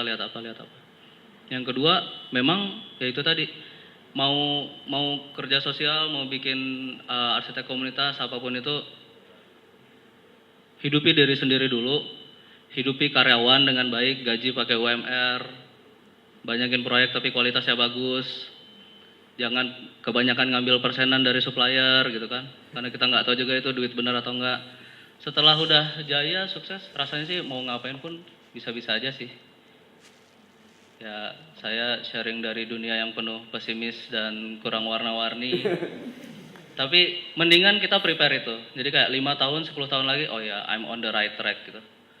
Kalau nggak kita kayak, ini nggak ya, benar nggak ya ini yang gue lakukan. Gue harusnya kan gini apa segala macam. Sadari aja bahwa tadinya kita master builder, zaman sekarang kita nggak bisa benar-benar full jadi master builder, kita perlu kolaborasi. Sadari itu aja sih. Saya dulu pertama kali menyadari ini tahun 2007 waktu bongkar-bongkar karya Silaban. Ada yang nggak tahu Silaban nggak? Frederick Silaban, tahu lah ya. Ya. Pas kita buka gambar kerjanya, orang ini ngegambar dari vas bunga sampai kursi taman sampai rencen itu dia gambar semua loh. Dan itu gambar tangan, bukan komputer kayak sekarang. Artinya memang si Silaban ini kalau dia bilang saya arsitek, saya arsitekton, saya yang bangun rumah ini, sampai sambungan-sambungan Excel pun dia yang bikin. Baru dia boleh sombong bilang, oh iya ini arsitektur gitu. Karena dia kontrol semuanya. Kalau sekarang kita bikin one line drawing, detail by kontraktor. Bikin apa dikit SketchUp, MNI please check, apa-apa gitu kan. Jadi oke lah, nggak usah kita terlalu paksakan arsitek harus menguasai semua. Kita kolaborasi, semua orang ada bagiannya. Apapun itu bentuk inovasi terkait sama dunia arsitektur, dia mau lari ke sosial dan segala macam, kita terima aja. Tapi saya setuju harus ada profesi sih, supaya adik-adik kita nanti pas lulus mereka udah tahu, oh gua arsitek kelas ini, gua digaji segini sehingga gua bisa ngambil proyek segini. Itu jadi lebih damai kan, tinggal mikirin ruang bentuk dan lain-lain. Sebenarnya sih saya juga baru ikut diskusinya, cuman yang saya tangkap mungkin lebih ke arah profesi itu kan. Dan saya sendiri bukan profesinya sebagai arsitek juga. Saya juga tadi seperti Mas Juara bilang kan, di Singapura sebenarnya sebutannya desainer. Cuma kalau saya sih, saya pribadi sebenarnya formalnya urban planner. Jadi sebenarnya urban designer lah gitu. Nah, cuman yang saya tangkap sih, yang pinter dari si Araf ini adalah sebenarnya branding diri dia sendiri gitu loh. Jadi gimana dia nge-brand diri dia sendiri, dan menurut saya itu yang membuat dia menang Pritzker Prize gitu loh. Iya kan? Makanya kayak apapun yang diomongin orang ya bodo amat, justru makin dia makin terkenal, makin dibahas kan apa yang dia buat, dia makin senang gitu loh. Karena brand dia makin dipercaya orang gitu kan. Jadi menurut saya sih itu yang at least yang saya pelajarin di urban design gitu ya. Maksudnya emang saya juga dibilangin sama bos saya kayak lu nggak akan pernah bisa sendiri gitu loh. Lu bego banget kalau lu sendiri gitu. Kalau lu harus kolaborasi sama orang, karena lu nggak akan bisa ngerjain itu semuanya sendiri, gitu kan. Jadi kayak kalau misalnya contoh nyatanya sebenarnya kan kayak misalnya Orchard di Singapura gitu. Itu kalau misalnya kita sebagai arsitek kan pasti ngeliatnya, wah bangunannya menarik banget gitu kan. Arsitek-arsitek terkenal semua kayak gitu-gitu. Cuma sebenarnya yang brilian dari Orchard itu sebenarnya adalah si guideline yang dibuat oleh si URA-nya, Urban Redevelopment Authority gitu. Yang di Jakarta ya mungkin belum ada yang sesaklek itu gitu. Cuman gimana dia buat guideline-nya sedetail itu hingga ruang yang tercipta tuh makin oke banget gitu loh. Itu yang menurut saya, dan yang apa yang dipersif orang tuh itu gitu loh. Apa yang dipersif orang awam ya, maksudnya orang awam adalah bukan, menurut saya sih bukan bangunannya indah atau enggak, tapi lebih kayak kalau sebutan di urban design itu public realm gitu. Gimana si private ketemu public. Public itu kan ROW lah gitu kan. Nah, private tuh parcelnya. Nah, apa yang dipersif orang itu ketika orang jalan di Orchard Road adalah pertemuan itu gitu loh. Nah, itu yang menurut saya bisa diambil dari situ adalah si branding juga si Singapura tuh nge-branding URA sebagai otaknya gitu. Dia nggak nge-brand arsitek. Arsitek juga ya udah arsitek aja gitu. Misalnya ada DP, ada Ong Enong, ada Aidas, apapun lah gitu. Cuman yang dia brand di Singapura adalah URA-nya, otaknya gitu. Makanya ada istilahnya si kayak kepala ininya tuh yang istilahnya jadi kayak nabinya urban design di Singapura. Dia mengplot diri dia sendiri sebagai nabi karena dia yang membuat rencana si Singapura itu gitu. Makanya menurut saya itu yang brilian dari apapun ini gitu loh. Maksudnya kayak branding gitu loh. Kayak branding, marketing, duit gitu. Karena ujung-ujungnya kan ke arah sana semua gitu kan. Makanya tadi juga dibahas juga kayak dapat duit dari mana gitu. Sebenarnya yang menurut saya ujung-ujungnya ke branding gitu. Kayak mungkin di atas kertas dia harus dari komunitas gitu kan. Tapi di backingannya ada yang lain yang punya kepentingan untuk itu gitu kan. Tes. dari tadi kan lihat topiknya dibawain sama Greg. Jadi mikir gitu ya, penting nggak sih perlunya arsitek komunitas gitu ya? Buat arsiteknya sendiri mungkin apa perlu atau enggak ya? Participatory kan sekedar metode sebenarnya. Tapi kalau nggak di tangan Aravena kayaknya nggak bakal jadi begitu ya. Dia kan arsitek juga gitu.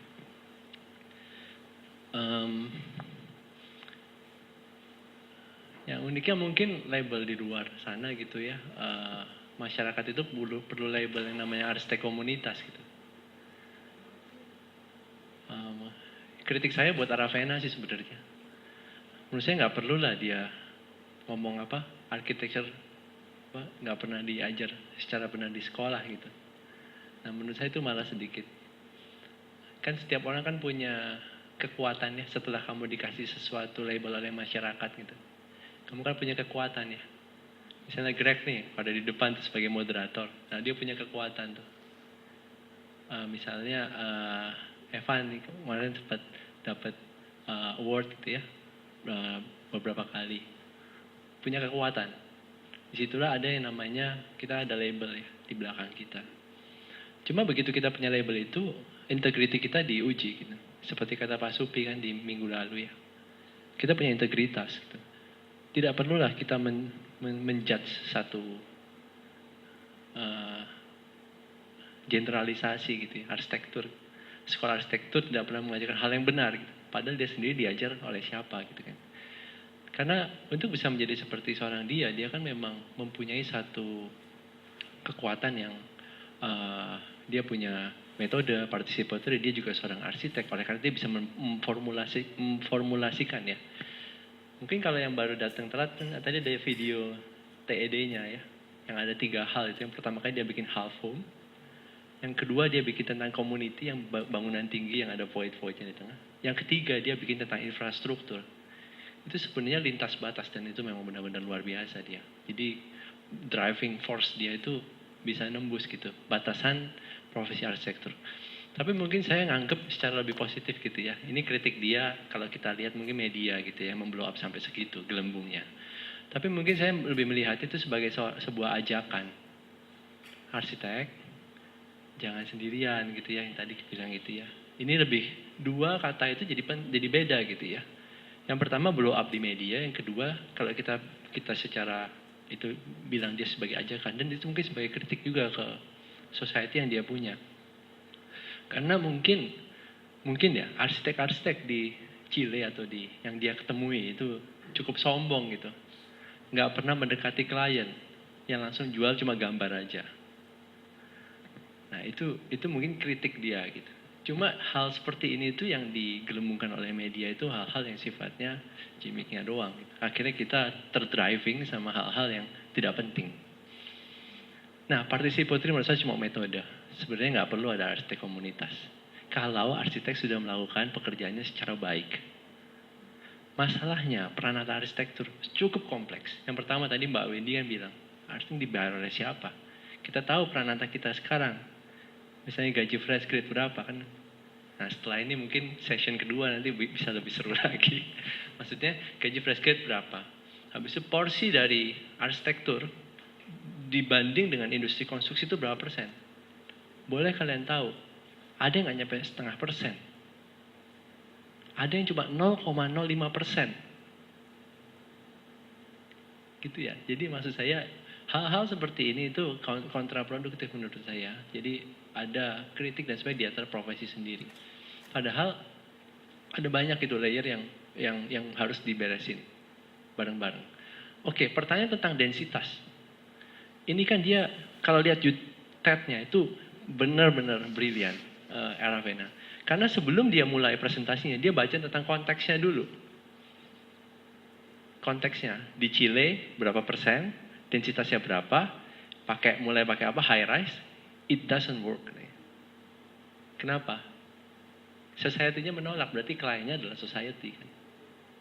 Nah, masalah itu kan ada seperti batasan yang sangat subtil ya, antara klien kita bilang apa, responsnya gimana, kemudian metodenya dia pamerkan Karena ini tidak berjalan, maka dia pakai metode 1, 2, 3, 4, 5. Dan itu bisa dipetakan. Yang terjadi, maaf saya ini kritik saya buat Arkom ya. Karena saya beberapa kali bersinggungan dengan Arkom. Sama seperti Pak Juhara. Menurut saya mereka ada beberapa yang bukan arsitek. Karena tidak bersentuhan dengan teknik membangun. Berbeda dengan yang dilakukan oleh Aravena. Yang diambil dari Aravena hanya labelnya aja. Tetapi kritik saya buat orang-orang yang cuma mengambil labelnya aja dan tidak mengerti tentang teknik membangun. Misalnya, saya kasih contoh. Saya sering melihat rumah murah pakai materialnya apa? Asbes. Buat fasad bangunan. Keren tuh dimiring-miringin. Saya bilang, kritik saya buat arsitek yang seperti itu. Tolong pikirin dong. Coba cari deh di negara mana gitu yang sudah maju gitu. Asbes apa masih dipakai. Gak ada material lebih murah lagi. Ada. Polikarbonat emang gak lebih murah. Hal-hal seperti itu kan jadi kritik kita bareng-bareng gitu ya. Apakah kita cuma mau melihat sesuatu dari kulit luarnya aja, ataukah mau sampai ke groundbreaking? Siapa tahu ya bentuk yang tidak seksi itu bentuk yang paling sederhana. Dan justru menyelesaikan banyak permasalahan. Nah, itu yang saya temui di Arkom. Tapi saya nggak menggeneralisir loh ya. Buat orang-orang yang merasa seperti itu gitu. Itu saya kritik. Gitu ya. Jadi akhirnya jadi saling menggeneralisir gitu. Jadi antara Arkom tidak diakuin oleh ikatan arsitek. Ikatan arsitek tidak mengakui. Bukan masalah itu. Tapi begitu menjadi insensitif itu menjadi masalah. Tadi contohnya itu ya, asbes dipakai buat bahan bangunan. Bentuknya ajubile lagi, nggak efisien sama sekali. Kamu bisa pakai tuh asbes 20 biji padahal bisa dipakai cuma setengahnya juga bisa. Kita yang mengetahui seperti dokter ya, kita benar-benar bisa memetakan satu bangunan itu. Itu efisien, nggak efisien. Itu respons terhadap iklimnya bagus atau enggak. Cepat atau enggak dibangun. Kan seperti itu ya. Jadi ada pemetaannya gitu. Nah, bukan semata label, oh ini harus arsitek komunitas, langsung semua jadi buyar. Nah, kita sebagai arsitek, kita bertugas untuk membedah itu. Dan begitu kalian menemui sesuatu yang tidak benar, bilang, ini nggak benar nih bos. Nggak benar nih bos, harusnya bisa lebih bagus bos. Lu ngapain pakai material ini bos? Gitu, seperti itu ya, jadi lebih kritis gitu. Nah gitu, menurut saya ada di dua belah pihak sih. Cuma kritiknya lebih-lebih ke media sih.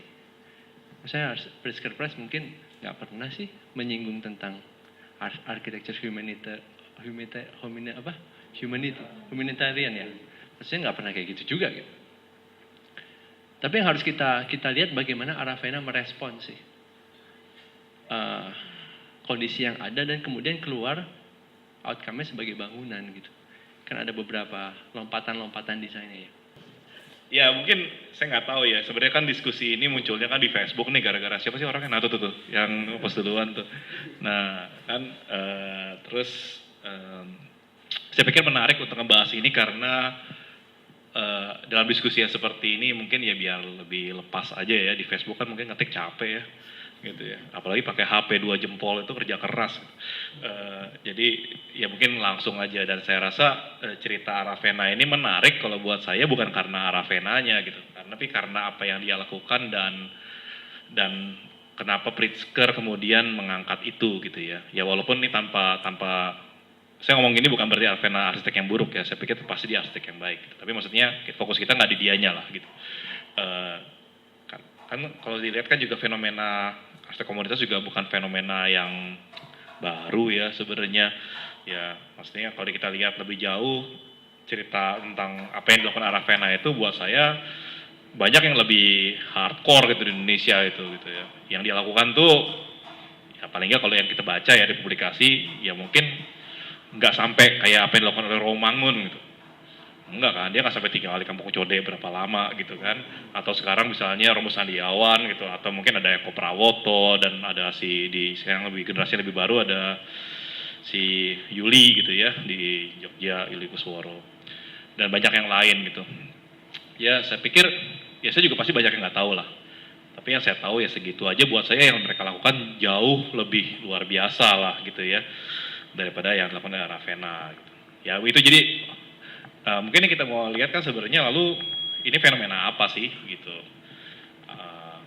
Dan yang saya takutkan gitu, mungkin bukan takutkan lah, tapi yang saya pikir mesti dengan lebih kritis kita lihat adalah bagaimana kemudian kita merespon gitu hal ini gitu. Karena kan gimana juga dengan adanya apa ya media yang berlimpah ruah saat ini, kadang-kadang kalau kita lihat Pritzker kan kita terjebak sama hype-nya gitu, bukan pada kontennya gitu ya. Jadi wah nih Aravena, tiba-tiba semua orang muncul, wah ini bakal jadi tren berikut nih arsitektur komunitas gitu kan. Jadi mulai misleaded gitu, kenapa jadi ngomongin tren gitu ya, padahal nggak tren juga, kita udah ngelakuin dari kemarin kok, kita nggak usah, harusnya biasa aja gitu, nggak usah apa gimana-gimana gitu. Dan ya itu, tadi saya sempat dengar sedikit gitu Pak Johara panjang lebar ngomongin soal profesi dan sebagainya gitu. Ya karena beliau adalah ketua umum BIAI saat ini, mungkin itu udah default kalau keluar dari mulutnya pasti itu gitu. Jadi bisa di-play ulang, mungkin sama kalau di-play lagi. Dan penting gitu, penting kok tawar, nggak boleh. Penting gitu ya. Nah, karena buat saya poinnya memang itu gitu. Kadang-kadang yang waktu itu kan di Facebook juga saya sempat menanggapi begitu bahwa fenomena ini kita kadang-kadang mesti dengan tenang gitu dan kritis juga melihatnya gitu. Ya oke lah, satu hal itu baik gitu. Akhirnya kalau kita berpikir positif, ada organisasi arsitek yang cukup ya terkemuka ya Pritzker ya, Sam Pritzker itu mengakui gitu ya karya ini. Oke, itu positif gitu. Tapi kemudian jangan sampai kemudian kita jadi terjebak dalam satu jadi kehilangan substansi gitu, bahwa sebenarnya arsitek itu apa sih gitu. Itu kan mungkin kenapa waktu itu saya angkat, mesti baca juga tuh kritiknya si Schumacher tuh gitu ya. Menarik, kalau menurut saya walaupun dia ada di ekstrim yang sebelah sana gitu ya, dia kan bicaranya biasanya soal bentuk dan sebagainya. Tapi saya pikir kritiknya itu relevan gitu, bahwa apakah iya gitu kan, kalau kritiknya gitu kan, apakah iya bahwa sebuah award arsitektur Pritzker yang harusnya mengenai arsitektur itu kemudian diberikan atas pertimbangan justru sebuah karya humanitarian gitu, bukan pada arsitekturnya gitu kan. Sebenarnya kan yang diangkat itu sama dia gitu ya. Ya walaupun kalau kalian baca komentarnya di The Zin, ya isinya sebenarnya lebih ke sini ke Schumachernya gitu ya. Itu sih nasib dia aja. Cuma saya pikir itu substansi yang menarik gitu. Karena buat saya soalnya nggak tahu ya, kadang-kadang kita suka dengan saya nggak tahu ini sebenarnya sengaja atau tidak, tapi kadang suka mencampur adukan antara kompetensi kita gitu sebagai profesi gitu ya, arsitek gitu, dengan niat baik kita sebagai manusia gitu. Buat saya sih gitu, bahwa membantu siapa saja itu sebenarnya nggak harus jadi arsitek gitu. Jadi apapun boleh kita ngebantu manusia gitu ya, sama manusia tuh sebenarnya boleh-boleh aja gitu. Dalam arti kita membantu masyarakat untuk lebih maju tuh nggak harus jadi arsitek juga gitu. Itu sebenarnya buat saya niat baik aja gitu. Kalau kita mau berbuat baik ya berbuat baik aja gitu. Nah, tapi pada saat kita menyangkutkan profesi gitu ya, buat saya jelas ada batasan yang harus disepakati dan dipahami gitu. Ya tadi mungkin Pak Johara cerita panjang lebar gitu ya, bahwa kompetensi arsitek itu jelas sebenarnya gitu, nggak malah nggak macam-macam gitu, jelas semuanya sudah terungkap gitu ya dan tertulis gitu. Mungkin kalau mau lebih dekat lagi ya pas undang-undang arsitek ada, itu akan lebih tegas lagi gitu bahwa arsitek itu apa sebenarnya gitu. Nah kemudian pertanyaannya kan kadang-kadang yang suka jadi mislead pada saat jadi kalau gitu arsitek itu tidak melayani masyarakat. Kalau buat saya nggak ada hubungannya gitu. Atau kalau kita kerja arsitek itu harus juga termasuk misalnya satu komunitas. Kalau buat saya sih juga sebenarnya nggak ada hubungannya gitu. Kalau buat saya, kalau kita mau berkontribusi ke masyarakat ya lakukan saja gitu. Tapi kalau kita mengaku bahwa kita sebagai arsitek dan kita punya kompetensi arsitek dan membantu masyarakat, ya lakukan saja sesuai kompetensinya. Kita nggak harus jadi dokter kan, gitu. Jelas waktu kita ke masyarakat kita tahu kita bisa apa, gitu. Dan kita akan melakukan apa. Tapi itu dua hal yang berbeda gitu. Kita sebagai manusia kita membantu orang. Gitu. Kebetulan kita punya kompetensi, namanya kita punya pengetahuan, namanya arsitek yang kita bawa, gitu, ya kan? Tapi nggak kemudian tiba-tiba kita mengakui bahwa berarti arsitek tuh harus bisa juga nih sosial, budaya, gitu. Lama-lama harus bisa masak, bisa jadi bidan, gitu. Lama-lama gitu lagi, kan? Jadi kita nggak harus gitu sebenarnya. Buat saya itu sini fenomena sebenarnya bukan fenomena baru. Jadi saya kasih link juga tuh, ada satu buku yang memang bahas ini gitu ya. Judulnya apa? HAM, Architecture and its Hum. Itu dari yang pernah bahas dari itu konsep dosen MIT ya Pak. Bahwa arsitektur itu its Hum. Oh iya, buku memang dia ngebahas bahwa arsitektur itu punya tendensi, arsitek itu punya tendensi untuk mengekspansif gitu. Melebarkan ke hal-hal lain gitu. Sampai ke masalah masakan, ada architecture and food, architecture and fashion, semua aja, architecture and film gitu kan. Itu nyampe lah gitu. Dan memang karena topik kita ya arsitektur itu kan generalis ya, kita bisa menyentuh topik manapun gitu. Ya seakan-akan bisa masuk-masuk aja gitu. Kalau buat saya sih juga nggak masalah sebagai sebuah titik tolak dan perspektif. Ya memang kita harus tahu banyak hal. Karena yang kita buat itu, yang kita rancang pasti menyangkut banyak aspek kemanusiaan juga. Nah, tapi lagi-lagi itu bukan kompetensi gitu. Itu wawasan gitu ya. Itu wawasan dan itu adalah sikap. Dan kalau kita bicara wawasan dan sikap, nggak harus jadi arsitek untuk bisa wawasan kritis dan sikap yang kritis. Siapapun bisa gitu. Nah, tinggal kalau buat saya kompetensi itu menjadi relevan dan menjadi signifikan pada saat kita bicara amalan gitu. Kalau kalian mau mengamalkan apa yang kalian punya, nah kompetensi itulah alatnya gitu kan. Itu modalnya. Nih, saya bisa arsitektur, saya punya kompetensi A, dengan wawasan ini saya berkontribusi di masyarakat itu. Ya sudah, saya bawalah gitu. Pada saat itu kompetensi itu berguna gitu kan. Ya, tapi kan gak usah ngaku-ngaku bahwa kalau kalian jago masak gitu, tiba-tiba jadi chef itu adalah bagian dari kompetensi arsitektur kayak gitu juga kan gitu maksudnya.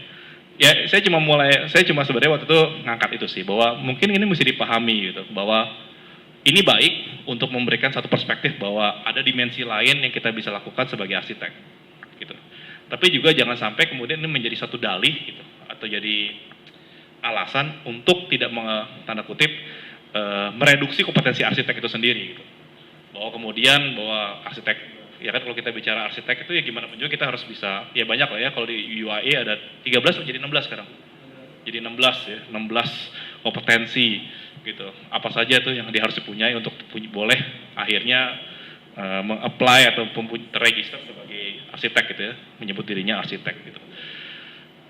Ada proses yang memang mencapai itu nggak ya perlu proses lah ya. Saya nggak bilang gampang atau susah gitu, tapi perlu proses ya kan. Tapi jangan sampai kemudian ini jadi dalih gitu untuk wah nggak perlu nih 16 ini, ternyata saya juga bisa kok di lapangan bantu orang bikin begini, saya tuh arsitek komunitas. Ya kalau buat saya sih ya mungkin nggak tahu ya, ini masalah, ini bisa debatable, tapi kalau buat saya ya ngebantu mah ngebantu aja gitu, tapi jangan bawa-bawa profesinya gitu kan. Itu kan sederhana aja gitu, bahwa kalau kita ngebantu ya ngebantu aja, nggak apa-apa. Kalau kita mau ngebantu sebagai arsitek ya berarti kita bawa kompetensi kita sebagai arsitek gitu.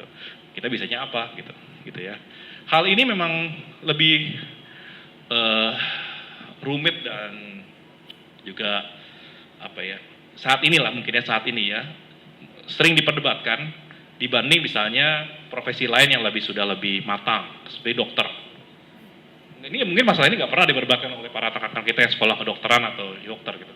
Nggak pernah, mereka jelas soalnya undang-undang kedokterannya ada, ID-nya ada gitu ya. Jadi kalau dia datang ke masyarakat gitu ya, kayak misalnya ada gempa atau apa, nggak pernah ada yang pusing gitu. Pernah dengar ada dokter komunitas nggak? Nggak pernah ada kan? Jarang. Kita dokter komunitas, enggak. Dokter ya dokter aja, gitu kan? Dokter aja.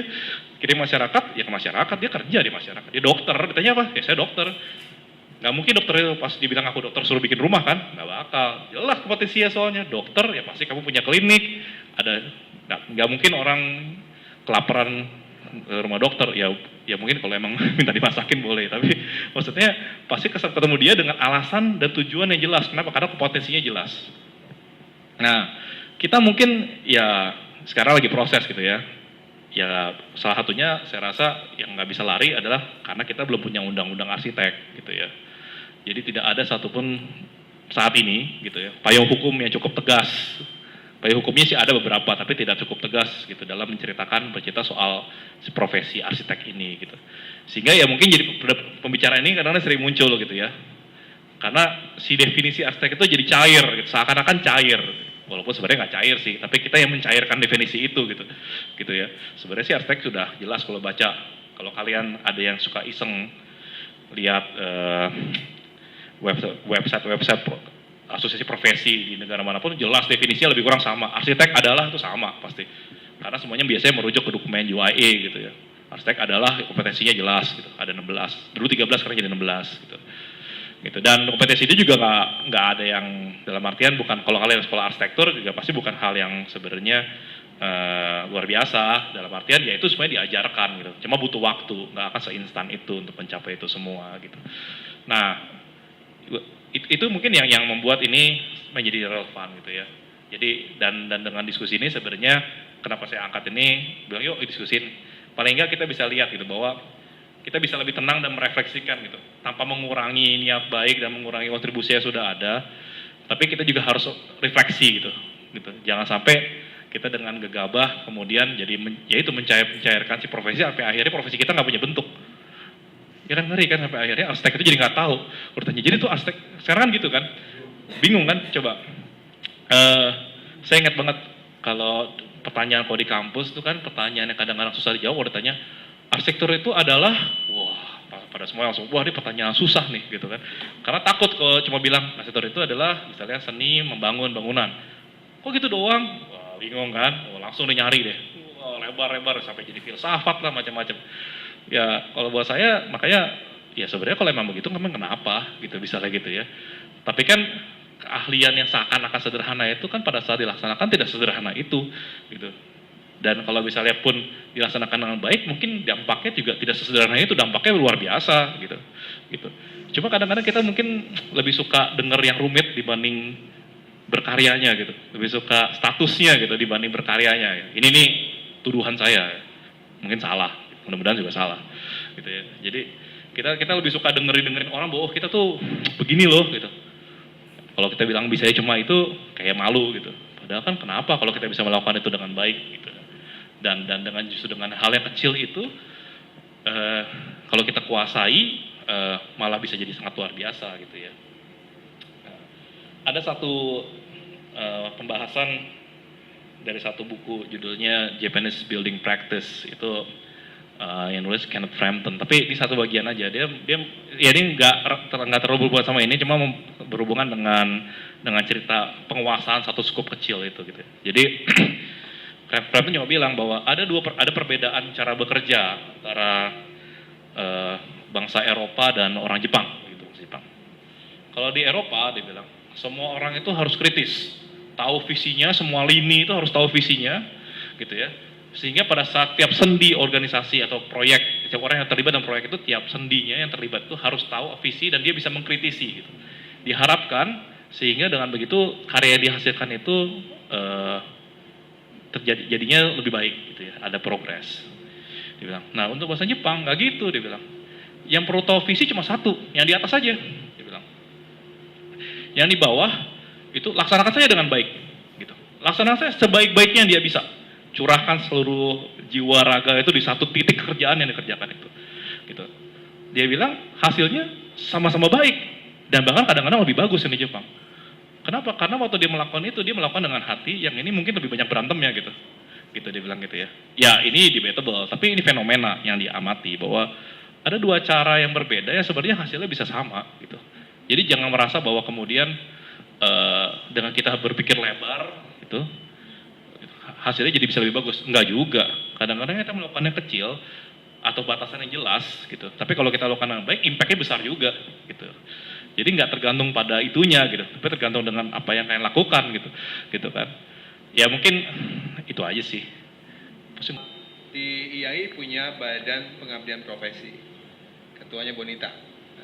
Bonita Nainggolan. Ya yang pernah di Aceh beberapa tahun itu. Jadi dan itu amanat organisasi, jadi harus ada itu. Jadi dan di IAI itu anggota Arkasia. Arkasia itu Architect Council of Asia.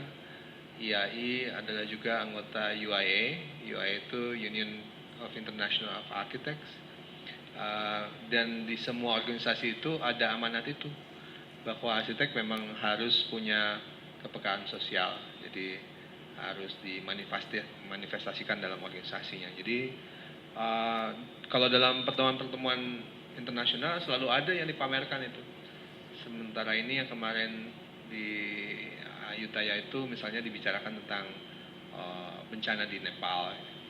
Jadi sangat unik dan juga tentunya di tsunami di Jepang ya. Tapi yang menarik adalah khusus dibicarakan tentang peran arsiteknya, apa porsi dan kesempatan arsitek untuk mengabdi. Jadi saya pikir tanpa diperdebatkan begini pun memang sudah inherent di dalam kita sebagai profesi ya. Dan itu udah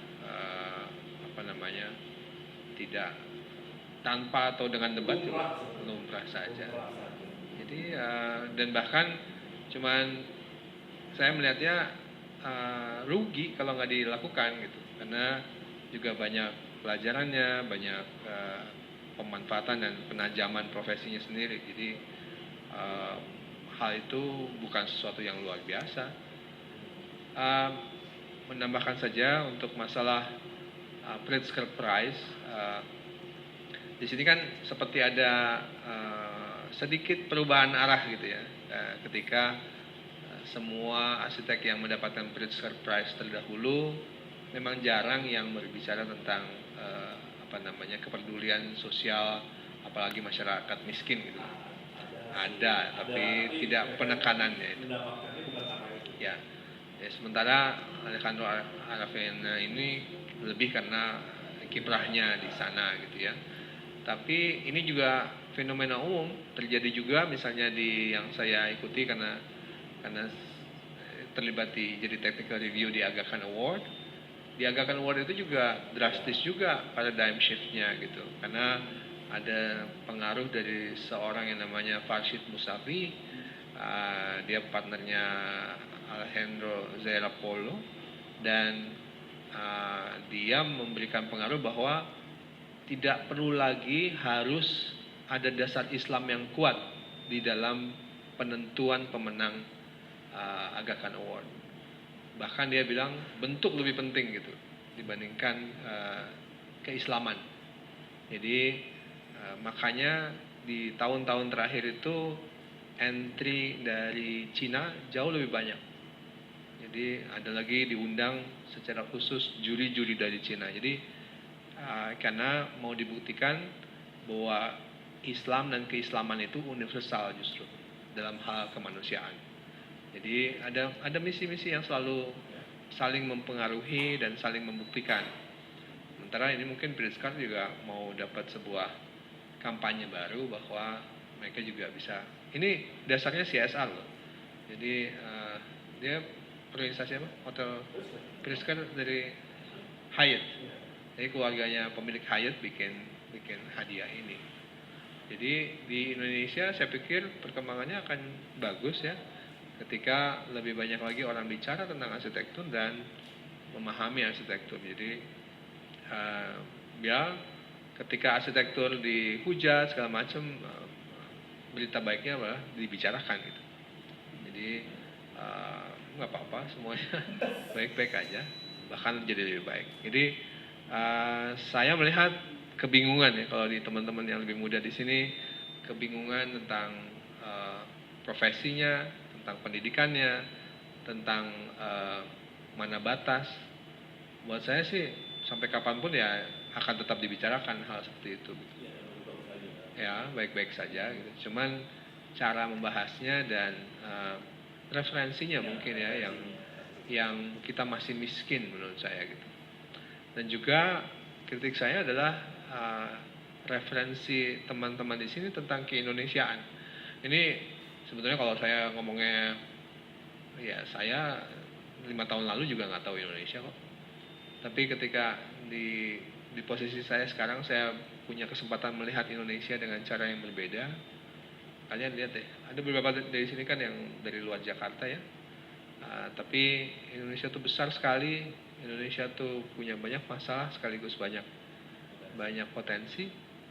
Jadi kalau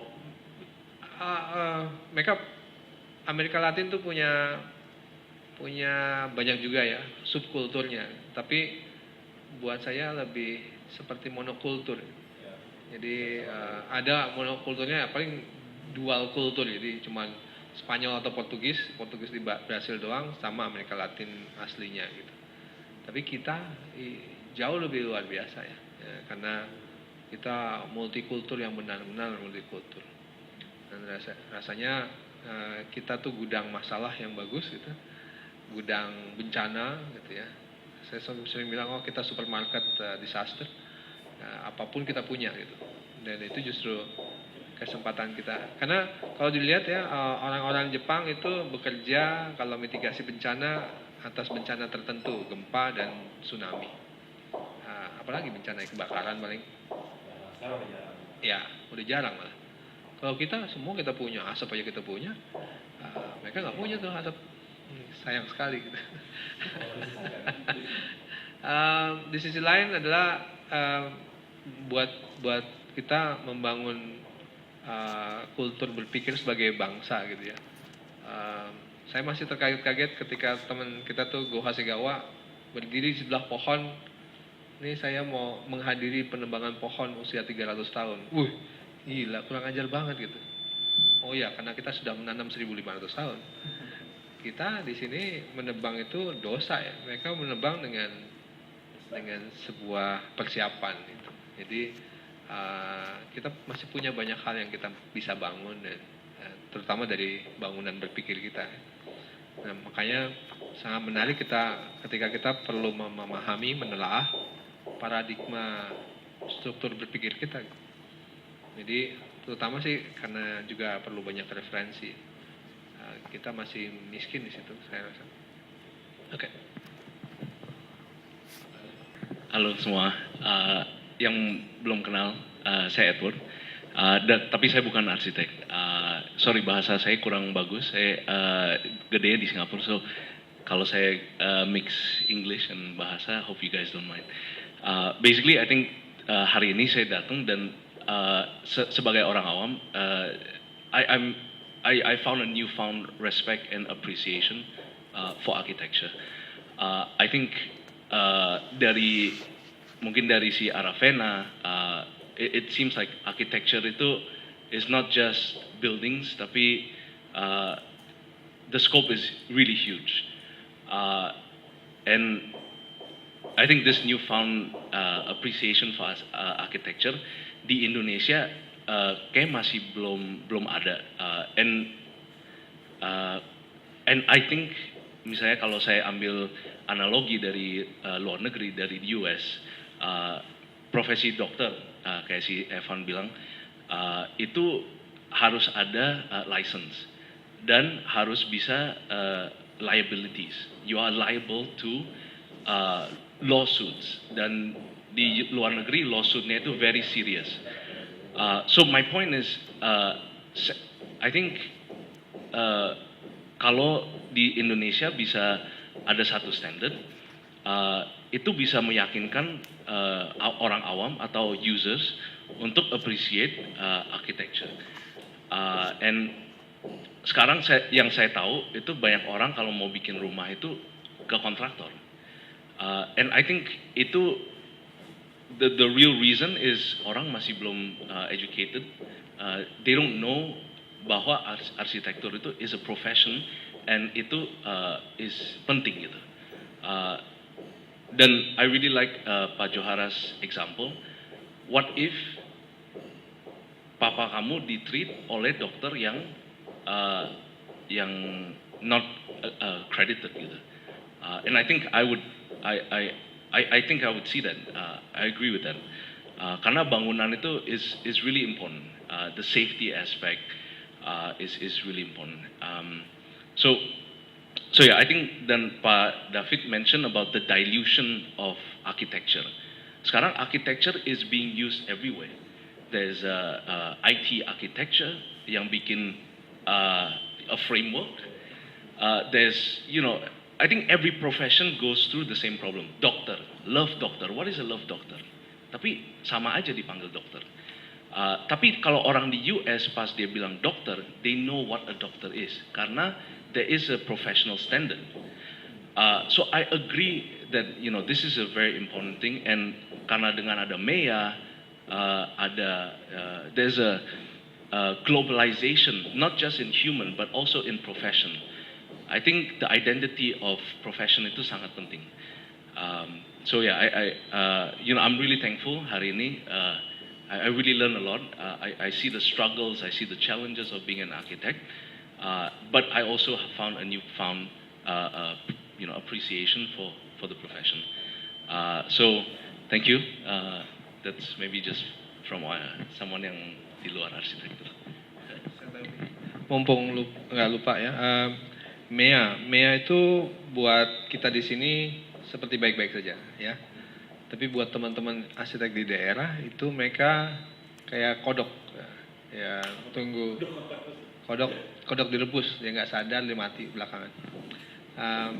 Maksudnya mereka itu terbiasa dengan proteksionistik ya, bahwa saya arsitek di sini, arsitek asing nggak bakal bisa masuk. Tapi sekarang misalnya kalian perlu tahu yang namanya PII, Professional Indemnity Insurance. Itu per project basis bisa seumur hidup juga ya. Jadi kalau mau untuk mendesain bangunan tertentu yang besar misalnya yang liabilitiesnya sangat berat, itu kalian harus di cover sama Professional Indemnity Insurance. Kalau nggak bakal dapat proyeknya gitu. Jadi bayangkan tiba-tiba sebuah proyek pemerintah di Maluku Utara datang bergerombol arsitek-arsitek asing se-ASEAN yang datang dan mereka menang hanya gara-gara punya Professional Indemnity Insurance. Sebenarnya yang daerah nggak ada. Padahal mungkin bisa kemampuan mampu, tapi tidak mampu secara legal. Jadi itu hal-hal mendasar pemahaman tentang senjata kita segala macam. Dan juga tentang apa yang kita mesti lakukan. Tadi saya kira Pak David perlu share juga tentang budaya instan kita itu dalam pendidikan dan profesi. Silakan Pak. Ya, dari singgung masalah liability. Jadi, ya kalau di sini kan saya nggak tahu ya. Di sini mungkin udah ada yang kerja juga atau ada yang masih kuliah gitu ya. Tapi kalau buat yang fresh grad, ya kenapa ini mungkin saya harus siang ya? Ya kan? Yang siang itu kan sebenarnya ceritanya mau ada diskusi buat rekan-rekan yang baru lulus, spesifiknya disebut 1-3 tahun baru lulus gitu ya. Kenapa gitu? Sebenarnya salah satunya kenapa? Karena kami, ya paling nggak dari waktu itu ngobrol-ngobrol sama rekan-rekan di OMA merasa bahwa rentang waktu itu biasanya rentang paling kritis idealisme biasanya di para lulusan itu. Kenapa? Karena mereka masih bawa-bawa semangat belajar atau semangat merancang gitu yang dia impikan di studio, tiba-tiba masuk ke kerjaan itu buyar tuh. Kok nggak disuruhnya di sini begini gitu kan? 3 tahun bisa struggling tuh, gitu kan? Nah, dan biasanya itu menjadi topik yang cukup sering juga gitu ya muncul kalau di antara kita lah di Indonesia mungkin untuk membahas kenapa begitu ya? Kenapa seakan-akan begitu berbedanya antara apa yang kami pelajari di kampus dengan apa yang terjadi di lapangan? Kenapa sih begitu gitu? Nah, ya saya sempat ini hal yang buat saya mungkin karena saya di kampus sempat penasaran, saya sering ngobrol beberapa rekan-rekan yang kebetulan rekan-rekan dosen yang belajar dari S1-nya di Amerika gitu. Saya tanya gitu, ya harusnya kan kalau secara materi nggak jauh beda lah, ya sebenarnya kalau dibilang pengetahuan dalam keterampilan arsitektur ya itu aja sih sebenarnya dimanapun juga gitu. Ya sama masih di bumi gitu, nggak di bulan gitu, itu aja gitu. Dibilang perbedaannya satu, perbedaannya yang paling kelihatan adalah masalah liability tadi itu ya. Tahu ada yang tahu liability nggak? Ya konsekuensi hukum gitu ya, konsekuensi hukum. Jadi di Amerika itu jelas itu ya karena ada undang-undang arsitek segala macam bahwa yang namanya gambar gitu, itu punya legal binding, kalian terikat oleh hukum. Jadi apapun yang kalian gambar itu bisa dituntut kalau salah, punya konsekuensi hukum gitu ya. Makanya dibilang proyek di Amerika itu, ya palingnya praktek di Amerika itulah nggak secepat di sini. Kenapa? Karena arsitek waktu gambar dia mesti sangat hati-hati. Yang namanya riset ya riset. Dia mesti bisa mempertanggungjawabkan tuh setiap material yang ditaruh di sana, detail, segala. Karena kalau dia salah, itu bisa dituntut, gitu. Karena waktu kalian gambar dan kalian sign, gitu ya, gambar itu punya dimensi hukum. Kalian terikat oleh hukum, gitu. Dan yang ya kliennya juga ya, gitu. Nggak sendirinya, gitu, yang menerima itu. Itu kontraknya, gitu. Nah, itu sebenarnya membuat kenapa kemudian pelajaran di arsitektur di studio yang dipelajari di kampus dan di studio itu tidak terlalu ekstrim. Karena memang riset, pemahaman material, keterampilan, itu dipupuk pelan-pelan. Dan proyeknya memang periodenya tidak secepat di sini. Gitu. Di Indonesia itu cepat sekali. Gitu. Temponya cepat sekali gitu ya. ya mungkin karena tadi itu liability-nya belum ada gitu ya. Gambar itu nggak punya standar gitu ya. Nggak punya dimensi hukum. Ya memang ada sekarang dicoba, mungkin paling di Jakarta lah ya, dengan adanya SKA dan segala macam. Kita mencoba mungkin. Tapi sebenarnya sifatnya masih belum se-Indonesia dan belum ada satu payung hukum yang demikian tegas untuk mengukur itu gitu.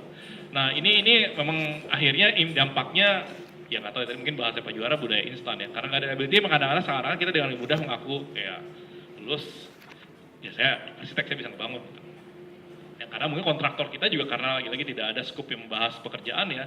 Kontraktor kita tuh di sini buat saya, ya saya nggak tahu mungkin Pak Juara ada Bu Wendy di sini yang bisa lebih mengkoreksi ya kalau saya salah gitu.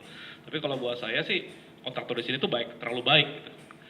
Ya, jadi gambar yang tidak baik pun sama mereka dikerjain gitu ya. Walaupun hasilnya bisa lebih jelek atau lebih bagus, saya nggak tahu gitu. Tapi kalau kita bicara pada yang namanya liability dan legal binding, harusnya kontraktor hanya mengerjakan apa yang digambar oleh arsitek. Dia tidak boleh mengerjakan hal yang tidak digambar oleh arsitek, gitu kan. Nah, makanya gambar itu kemampuan teknis dan menggambar itu menjadi penting. Kalau kalian gambar itu coretan kalian tuh udah kayak notaris tanda tangan gitu ya. Iya, legal document. Di sini kan enggak ya, gambar salah, SketchUp aja dicoret-coret, kasih kontraktor jalan itu jadi proyek gitu kan. Jadi beres-beres aja gitu. Nah, ini mungkin salah satu hal yang lagi ditata gitu. Dan dampaknya kalau kita bicara ya tadi itu instan. Kadang-kadang seorang dengan gampangnya akhirnya ya udah saya arsitek karena saya bisa ngebangun gitu. Ya, tapi kalau hal ini pertanggungjawaban di mana itu lagi-lagi soal kompetensi gitu. Kadang-kadang kita nggak mau cukup sabar menelusuri potensi itu sampai kita benar-benar bisa mempertanggungjawabkan apa yang kita coret di kertas itu. Gitu. Ya sekarang tidak ada konsekuensi hukum yang tegas, tapi pada saat undang-undang arsitek itu jadi sudah pasti ya. Saya nggak tahu akan ada proses transisi apa enggak, tapi sudah pasti langsung mengikat. Gitu. Yang kalian gambar itu, ya berarti kalian bisa dituntut harus berani menerima konsekuensinya secara hukum, gitu ya.